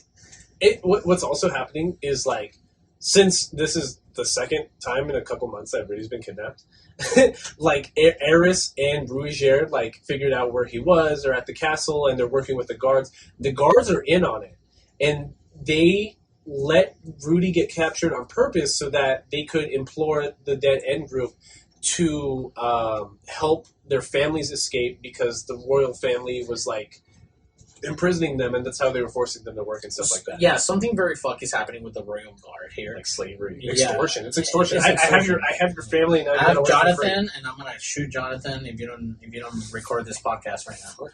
You know what I'm saying? So that's happening, and we learned about, like, a different class of people almost, where it's one of the guards for the family that's also working with Rougerd and Eris, that a superhuman, I can't remember the language they use. It's like a superhuman, a special human, a gifted human. I think you're right. I think it's gifted human. We're, like, different classes, like every once in a while you'll have a superhuman. A super strong, like, it's basically a mutant. Yeah. Like, you know what I mean? Like a super strong human, a super smart human, but, like, exceedingly so, to what point it's not even natural. He's just like, yeah, somebody that's a superhuman in strength, like, lives in this castle, and he's, like, raging right now. One of the three brothers was a gifted human, and he ripped the third brother's head off when he was a baby. Yeah, you know, so it's fucky. It is fucky. So what we learn is that the nerd brother with the glasses and the bowl haircut that's obsessed with the figurines is actually a special grade human in terms of strength. So he grabs his chubby brother that has Rudius kidnapped effortlessly, and he's just like, dude, I am going to rip your head off if you do not get this figurine master out of this cage right now. And there's this whole thing with his neck and his head like going like this for a second. You know what scene I rewatched like 3 times because like it's so effortless it didn't even make sense to me when animated, is that he's threatening his chubby brother, and he's like holding his arm right at the elbow. He's just like, dude, I swear I will break your arm. Get him out of this cage right now. He's like, nope, not gonna do it. Not gonna. Like the way it's animated, he like barely taps it. Like he taps his elbow, and you see this dude's arm go backwards, like backwards at the elbow. And I'm just like, oh fuck! Like it happened so quick. I was like, I missed something. Like I missed something. So I rewatched it again. It's literally frame by frame. Touch. He just was like arm bends backwards. Yeah. And I'm just like that's how they're showing how strong he is. Like we've seen that Rougeard's super strong and super great at fighting. Blah blah blah blah blah. No, this is beyond that. This is like you tap somebody and accidentally break their entire arm kind of stuff. Like that is crazy. So breaks him out. They expose like this extortion, secret extortion ring amongst the brothers in this royal family. And the royal family, to save face, just like sends them both to like schools in different places to train. Correct. So even though Rudy made the deal with the super strong demi-human, like to teach him how to like make figurines, he just kind of lets him leave, and he's just like off the hook. But like everything's connected. It's clear that that's gonna come back up. It's almost like an unspoken agreement that whenever he's done doing what he needs to do, he's gonna come back. When he's done being on house arrest, and he finds Rudy again, he has to teach him how to do the figurines. Yeah. So we get a cool scene with Lilia and his younger sister, and like he's still not telling her that like his younger sister is like, please, Kennel Master, can I go serve you? Because I don't want to serve my pervy brother. My pervy brother is the worst. Mommy told me everything. He was stealing panties as a child, but I can be a good wife to you, and I can have your children. And Rudy's like, whoa. Yeah, Rudius is like, yo, you shouldn't be talking. And even to Lily is like, here, take all this extra money I've got, get the fuck out of here, take my sister. And this is where like Lilia pulls out like I was holding this lockbox for years, hoping that I'd see you again. It's in this tiny little wooden lockbox is Roxy's panties that he hid for forever, and like Lilia was the only person that knew, and a necklace that what is her name? Sylph. That Sylphie had made for his 10th birthday when they couldn't see him because he was at the Aaron Grey Rat household. And also there's like a B plot that happens somewhere, I don't even know what episode it happens, where Eris's grandfather is executed. Very quickly, really back a little bit, when Rudius and Paul decide to have a new start, there's a very awesome touchy-feely scene where he's like, dude, come on, kneel down, open your arms, hug me, and tell me what you wanted to tell me that time. And it's very good. Because it's also one of those where, like, Rudius understands that he never really was a child, right? And Paul understands that. Yeah. Like, his whole family understands that you were never a kid, really. You were just born a full-grown adult. Like, we as an audience know why, but, like, it took Paul... You don't want to see your kid grow up so quickly. At 2 years old. What the fuck? Yeah. They're using water blast at 2 years old? It's crazy. Anyways, so, fuck. I think the last little plotline here is we finally go to where the Boris Grey Rat Manor would be. Oh, the reason I brought up the whole Paul moment is because Lilia? Yeah, Lilia. Lilia and the sister, and Rudia's sister... Rudia's sister knew that was her brother all along. And, like, there's a very touchy-feely moment here where her stepsister is like, hey, brother, sorry I called you a pervert. Half-brother, sorry I called you a pervert. It's like, I love you. I hope to see you again sometime. Yeah. Because he gives her gifts, too. Like, he gives her, like, bands and, like, a headband that he had from the Demon Continent and stuff like that. And like she's smart. Like he tells Lily, he's just like, dude, she's stupid, bro. And like Lily is just like, but not as smart as you were as a kid, weirdo. Like you were the weirdest fucking kid I've ever met in my life. That's like the realest moment that they have. Just like, dude, you never cried.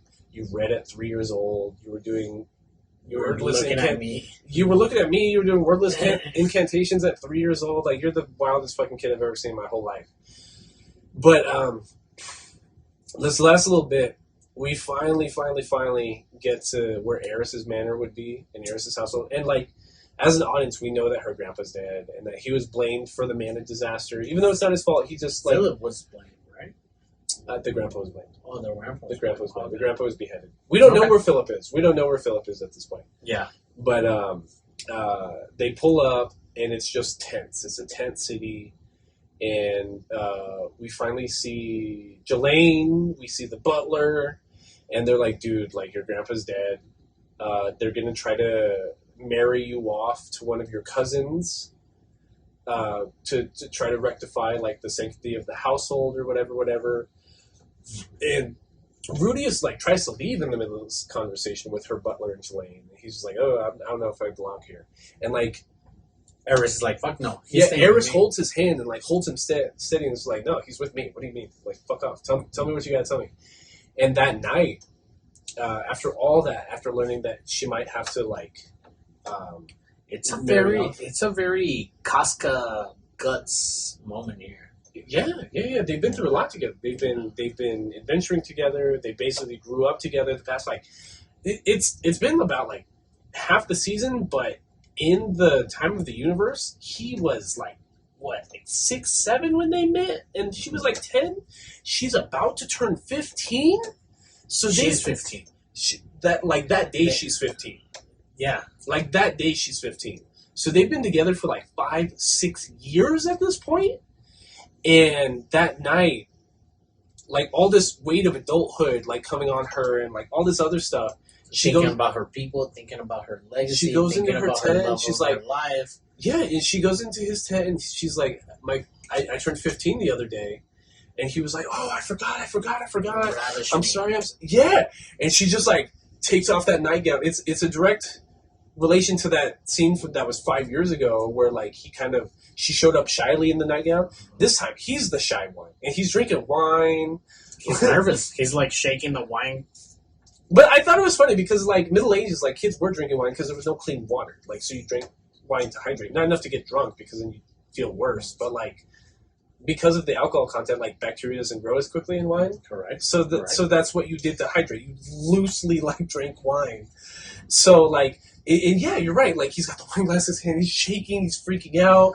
And, like, in his head, he's still a 30-year-old virgin. He's like, is this it? Is this it? Am I finally getting... And he tries talking himself out. And he's like, no, Eris, we told ourselves that when I was 15, we were going to do it. I'm only, like, 12, 13 years old. Like, I'm not old enough for this right now. And again, a lot of change, a lot of maturity has been made. They have lived on the Demon Continent for like 3 fucking years. And, like, they are badasses. And Rudy, even though they start kind of like, getting a little bit handsy and stuff like that, he's like, you know what? No, I can't do this.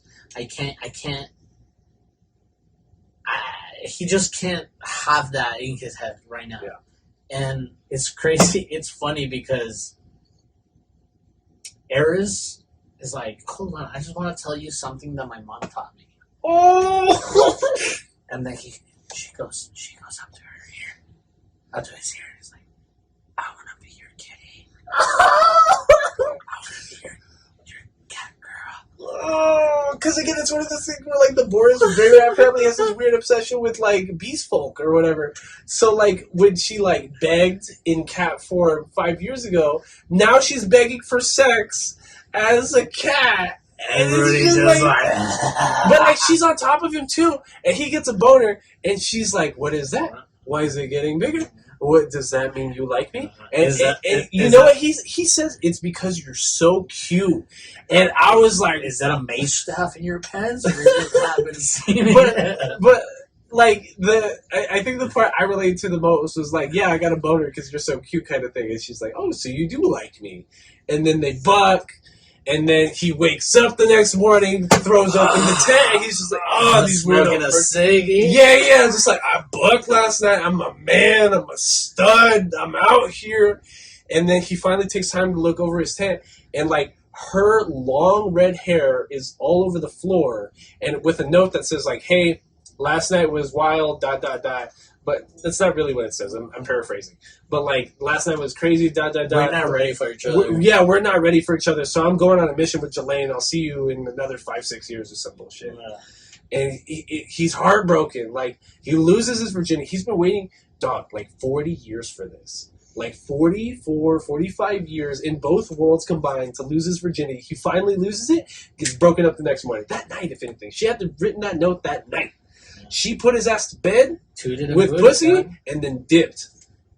No dash between the badges. Crazy. Yeah. So that, and this is what I mean about I hate the ending to this season because it's sad. Like right before they a whole circle closing on his past life. Yeah. Like right before, like they reach the Boreas Grey Rat village. Like Ruijiro dips and he's like, "Hey, thanks for all the help. I'm gonna get out of here."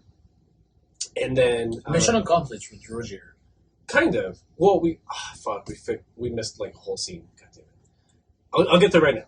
And then the very last episode is an entire flashback of his past life about the scene we already described, where he tried to stand up to some bullies that tried cutting in line at lunch, and they beat the shit out of him and stripped him down and tied him to the fence to his high school.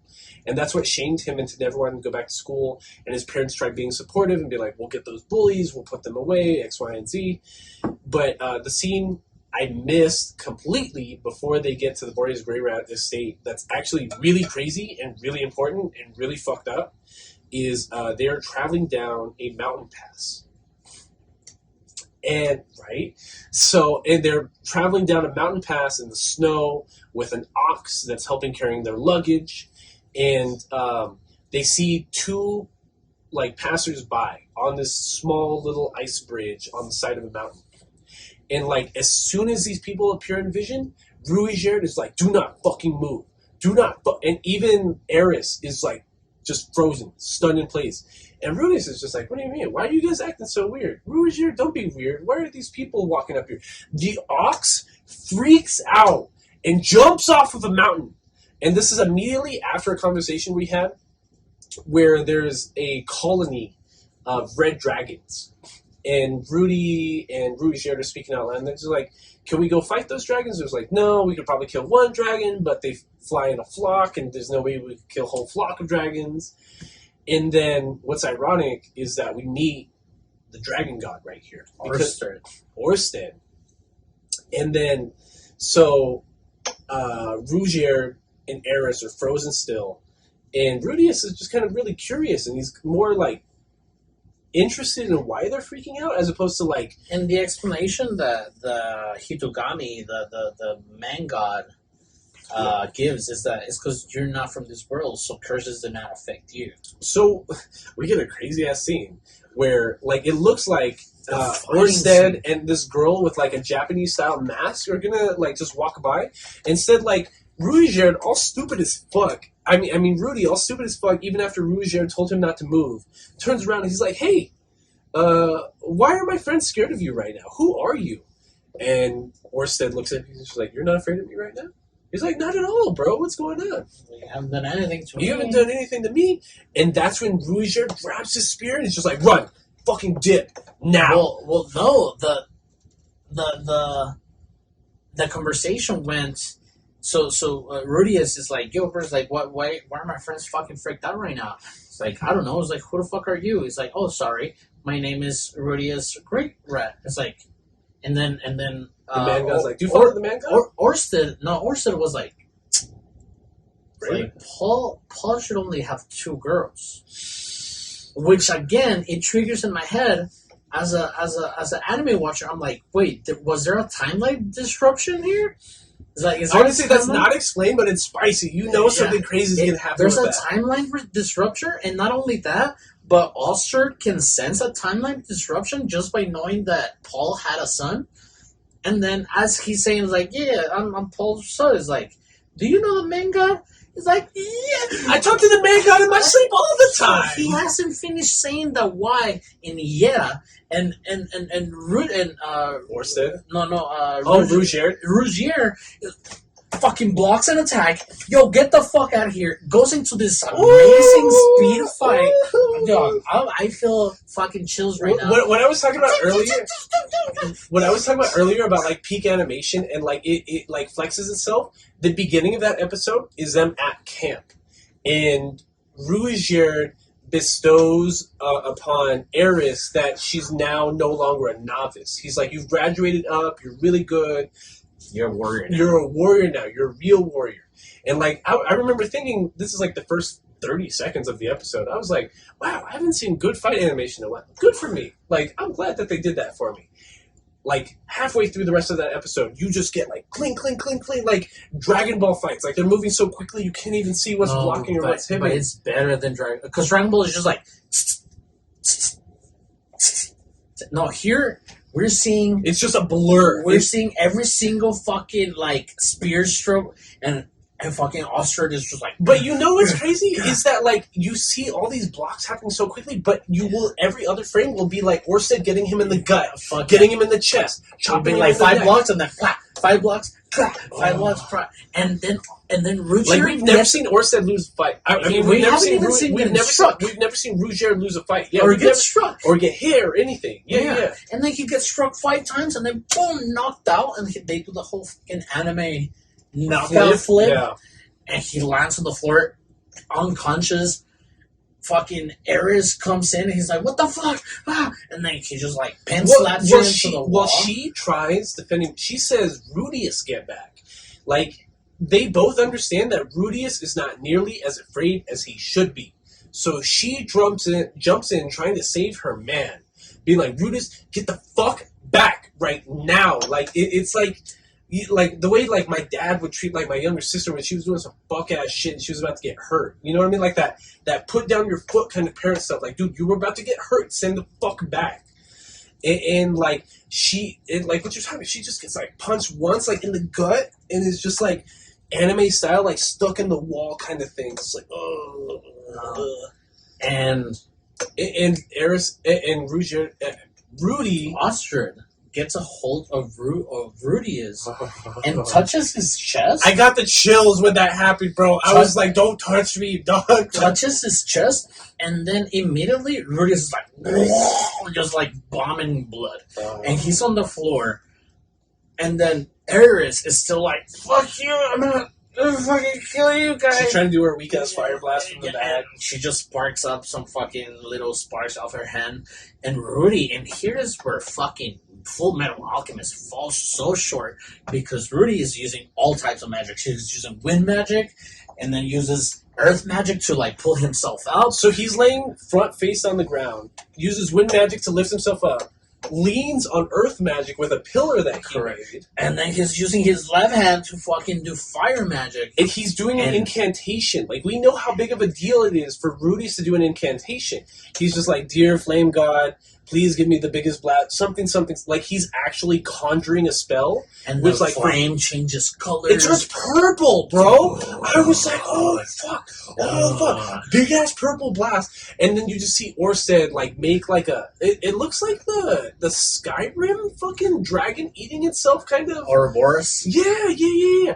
And it's just, he casts, he's like, seal as one. A gate. He opens a gate to counteract the attack of Rudius, and it's breaking. Breaking the gate. He almost breaks gate 1. Yeah, and he's like, "Fuck no! I'm gonna use speed." Goes up to him and fuck you through the chest. Oh, bro. again, like anime style, arm through the chest kind of thing. Like Bleach, you saw that Bleach a lot, like sword through the chest kind of stuff. Oh god! And so, like, he wakes up in the man god's realm again, and like he's still seeing himself as like a fat Japanese man, but he's just got this big black chest, this big black hole in his chest, and he's just like, that was really it this time, huh, man god?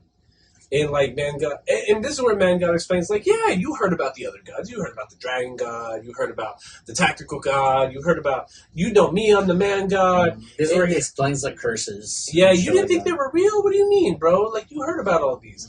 And he's just like, why was everyone afraid of Orsted? Oh, well, Orsted was born with 5 or 6 really powerful curses, and one of them just makes everybody just deathly afraid. And then he bestowed one of those curses into the superb race. He compared it to that. Sure. He was just like, it's similar to how the Superbs were cursed by the human champion or whatever, and that's why Orsted is trying to work off that curse. Anyways, he comes back to life.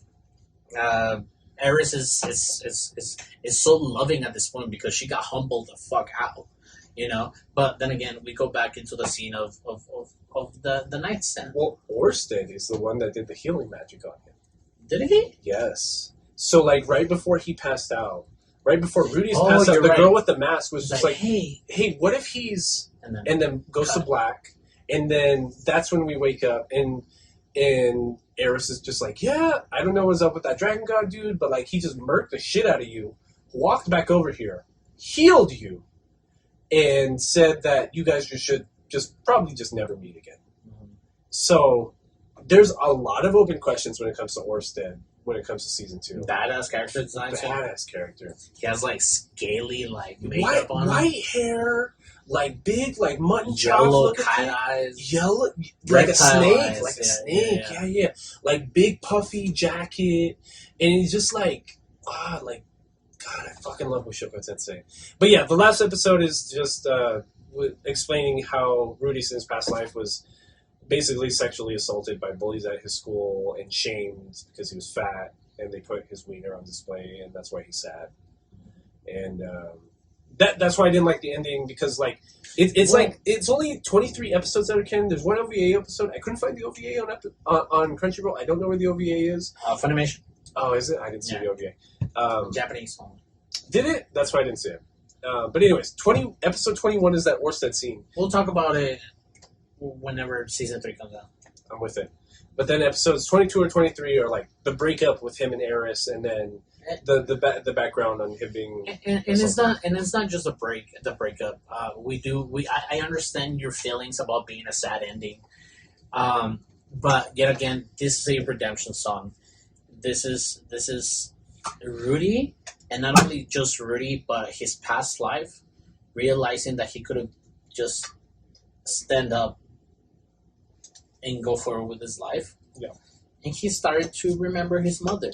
Not he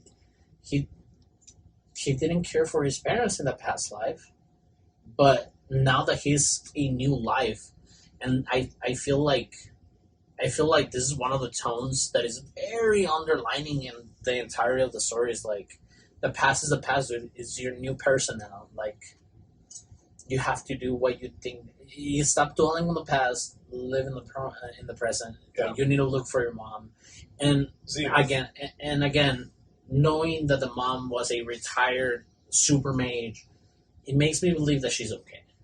Yeah, you know, and I hope, dude, season 3. I hope season 3 is the shit. Season 2. Oh, I thought it was 2 seasons right now. No, this is only one. Oh, it's because Funimation has it separated in 2 seasons. Does it? Yeah. Because, like, technically, I was going through the wiki right now. It's technically 1 season, but it was released in 2 parts. Yeah. Episodes 1 through 11 came out January 2021 through May 2021. Yeah. Funimation has 2 seasons. They took a 3-month break, and then it went from September to December 2021. Funimation has two seasons. Oh, I was on Crunchyroll. Yeah. So, I guys, I can't, honestly, we cannot express to you enough. It's the closest thing to, like, the perfect anime I've seen in a long time. The closest thing in a long, I'm talking, like, 6 months of podcast time, maybe. I can't remember the last time I saw something this Violet Evergarden. Yeah, maybe since Violet Evergarden, and that was, oh shit, that was February. Violet Evergarden was the shit. And Full Metal Alchemist is awesome. We saw Full Metal Alchemist Brotherhood in like December or January. And Konosuba is awesome. So if you're trying to watch Violet Evergarden, Konosuba, and Full Metal Alchemist in the same fucking anime, yeah, watch this. This is one of the great things, and I know I'm contradicting myself, but this is the Jujutsu Kaisen of the. You hate Jujutsu Kaisen. No, do not compare anything to Jujutsu Kaisen. I said I was wrong. I said I was wrong. Okay. I said I was wrong, but this is really good, man. Akane got killed. Sainsuke you can see all those race here. You can see all these elements in here, very well used. Animation is amazing. Sound production is amazing. The CGI is amazing. It's even the voice acting, both sub and dub. I was switching off here and there. Thank you for bringing up the voice acting. The voice acting in the dub is amazing because Rudy's tone when he's talking to his dad, it's like, I'm sorry, Dad. Like it gets very low and it gets high and it gets low and it's 10 out of 10. The worst voice acting might be Eris in the dub, but she's supposed to be annoying. She's supposed to be annoying. So yeah, I guess I'll give that one a pass. Anyways, end of this episode. Please follow us on all social media platforms. It's at Between Nerds, BETWEENNERDS. Please email us questions, comments, or concerns betweennerdspodcast@gmail.com. Please leave a 5-star written review on Apple Podcasts if you want to enter our monthly giveaway. And then email us at betweennerdspodcast@gmail.com, letting us know that it was you. Or you can be a subscriber on YouTube and leave a comment on a video during the month of July, and you will be entered into our monthly giveaway, and we'll get you some hand-picked nerd shit. But to be entered, please change your privacy settings so we can know that you are subscribed to our YouTube channel. If you don't, then you don't. If you want to hit us up anonymously, please hit us up on our email at betweennerdspodcast@gmail.com. Tell us what you think. If you want to, whatever you're feeling, dog. We're going to read it. If you want to tell us, like, weather wherever you live, go ahead. You should be listening to this episode on the 27th. On the 31st, we should be recording episode 103 with Roby Quintela, a friend of the podcast, to be talking about Trigun in preparation for Studio Orange's Trigun Stampede that's going to be coming out next year. Very excited. Very, very excited. I'm just excited to have Roby back more than anything. Yeah, like, I haven't finished Trigun or anything, but like I'm excited to have Roby back. We love Roby. Fuck, that might be it, right? Hey, Jobless Reincarnation. I say it's a must watch. It's a must watch. It's one of those though that like I was telling Aldo, I had to stop myself from finishing it too early. Like I accidentally watched like 13 episodes in a day, just like on accident, just because like I just wanted to know what happened. You know what I mean? Like it's great. When Vianney feels that way she feels about an anime, I know it's a good anime. Vianney's got the good vibes. Anyways, my name is Drew Philip Lees. This is Aldo Mendez. This has been Between Nerds. Between Nerds.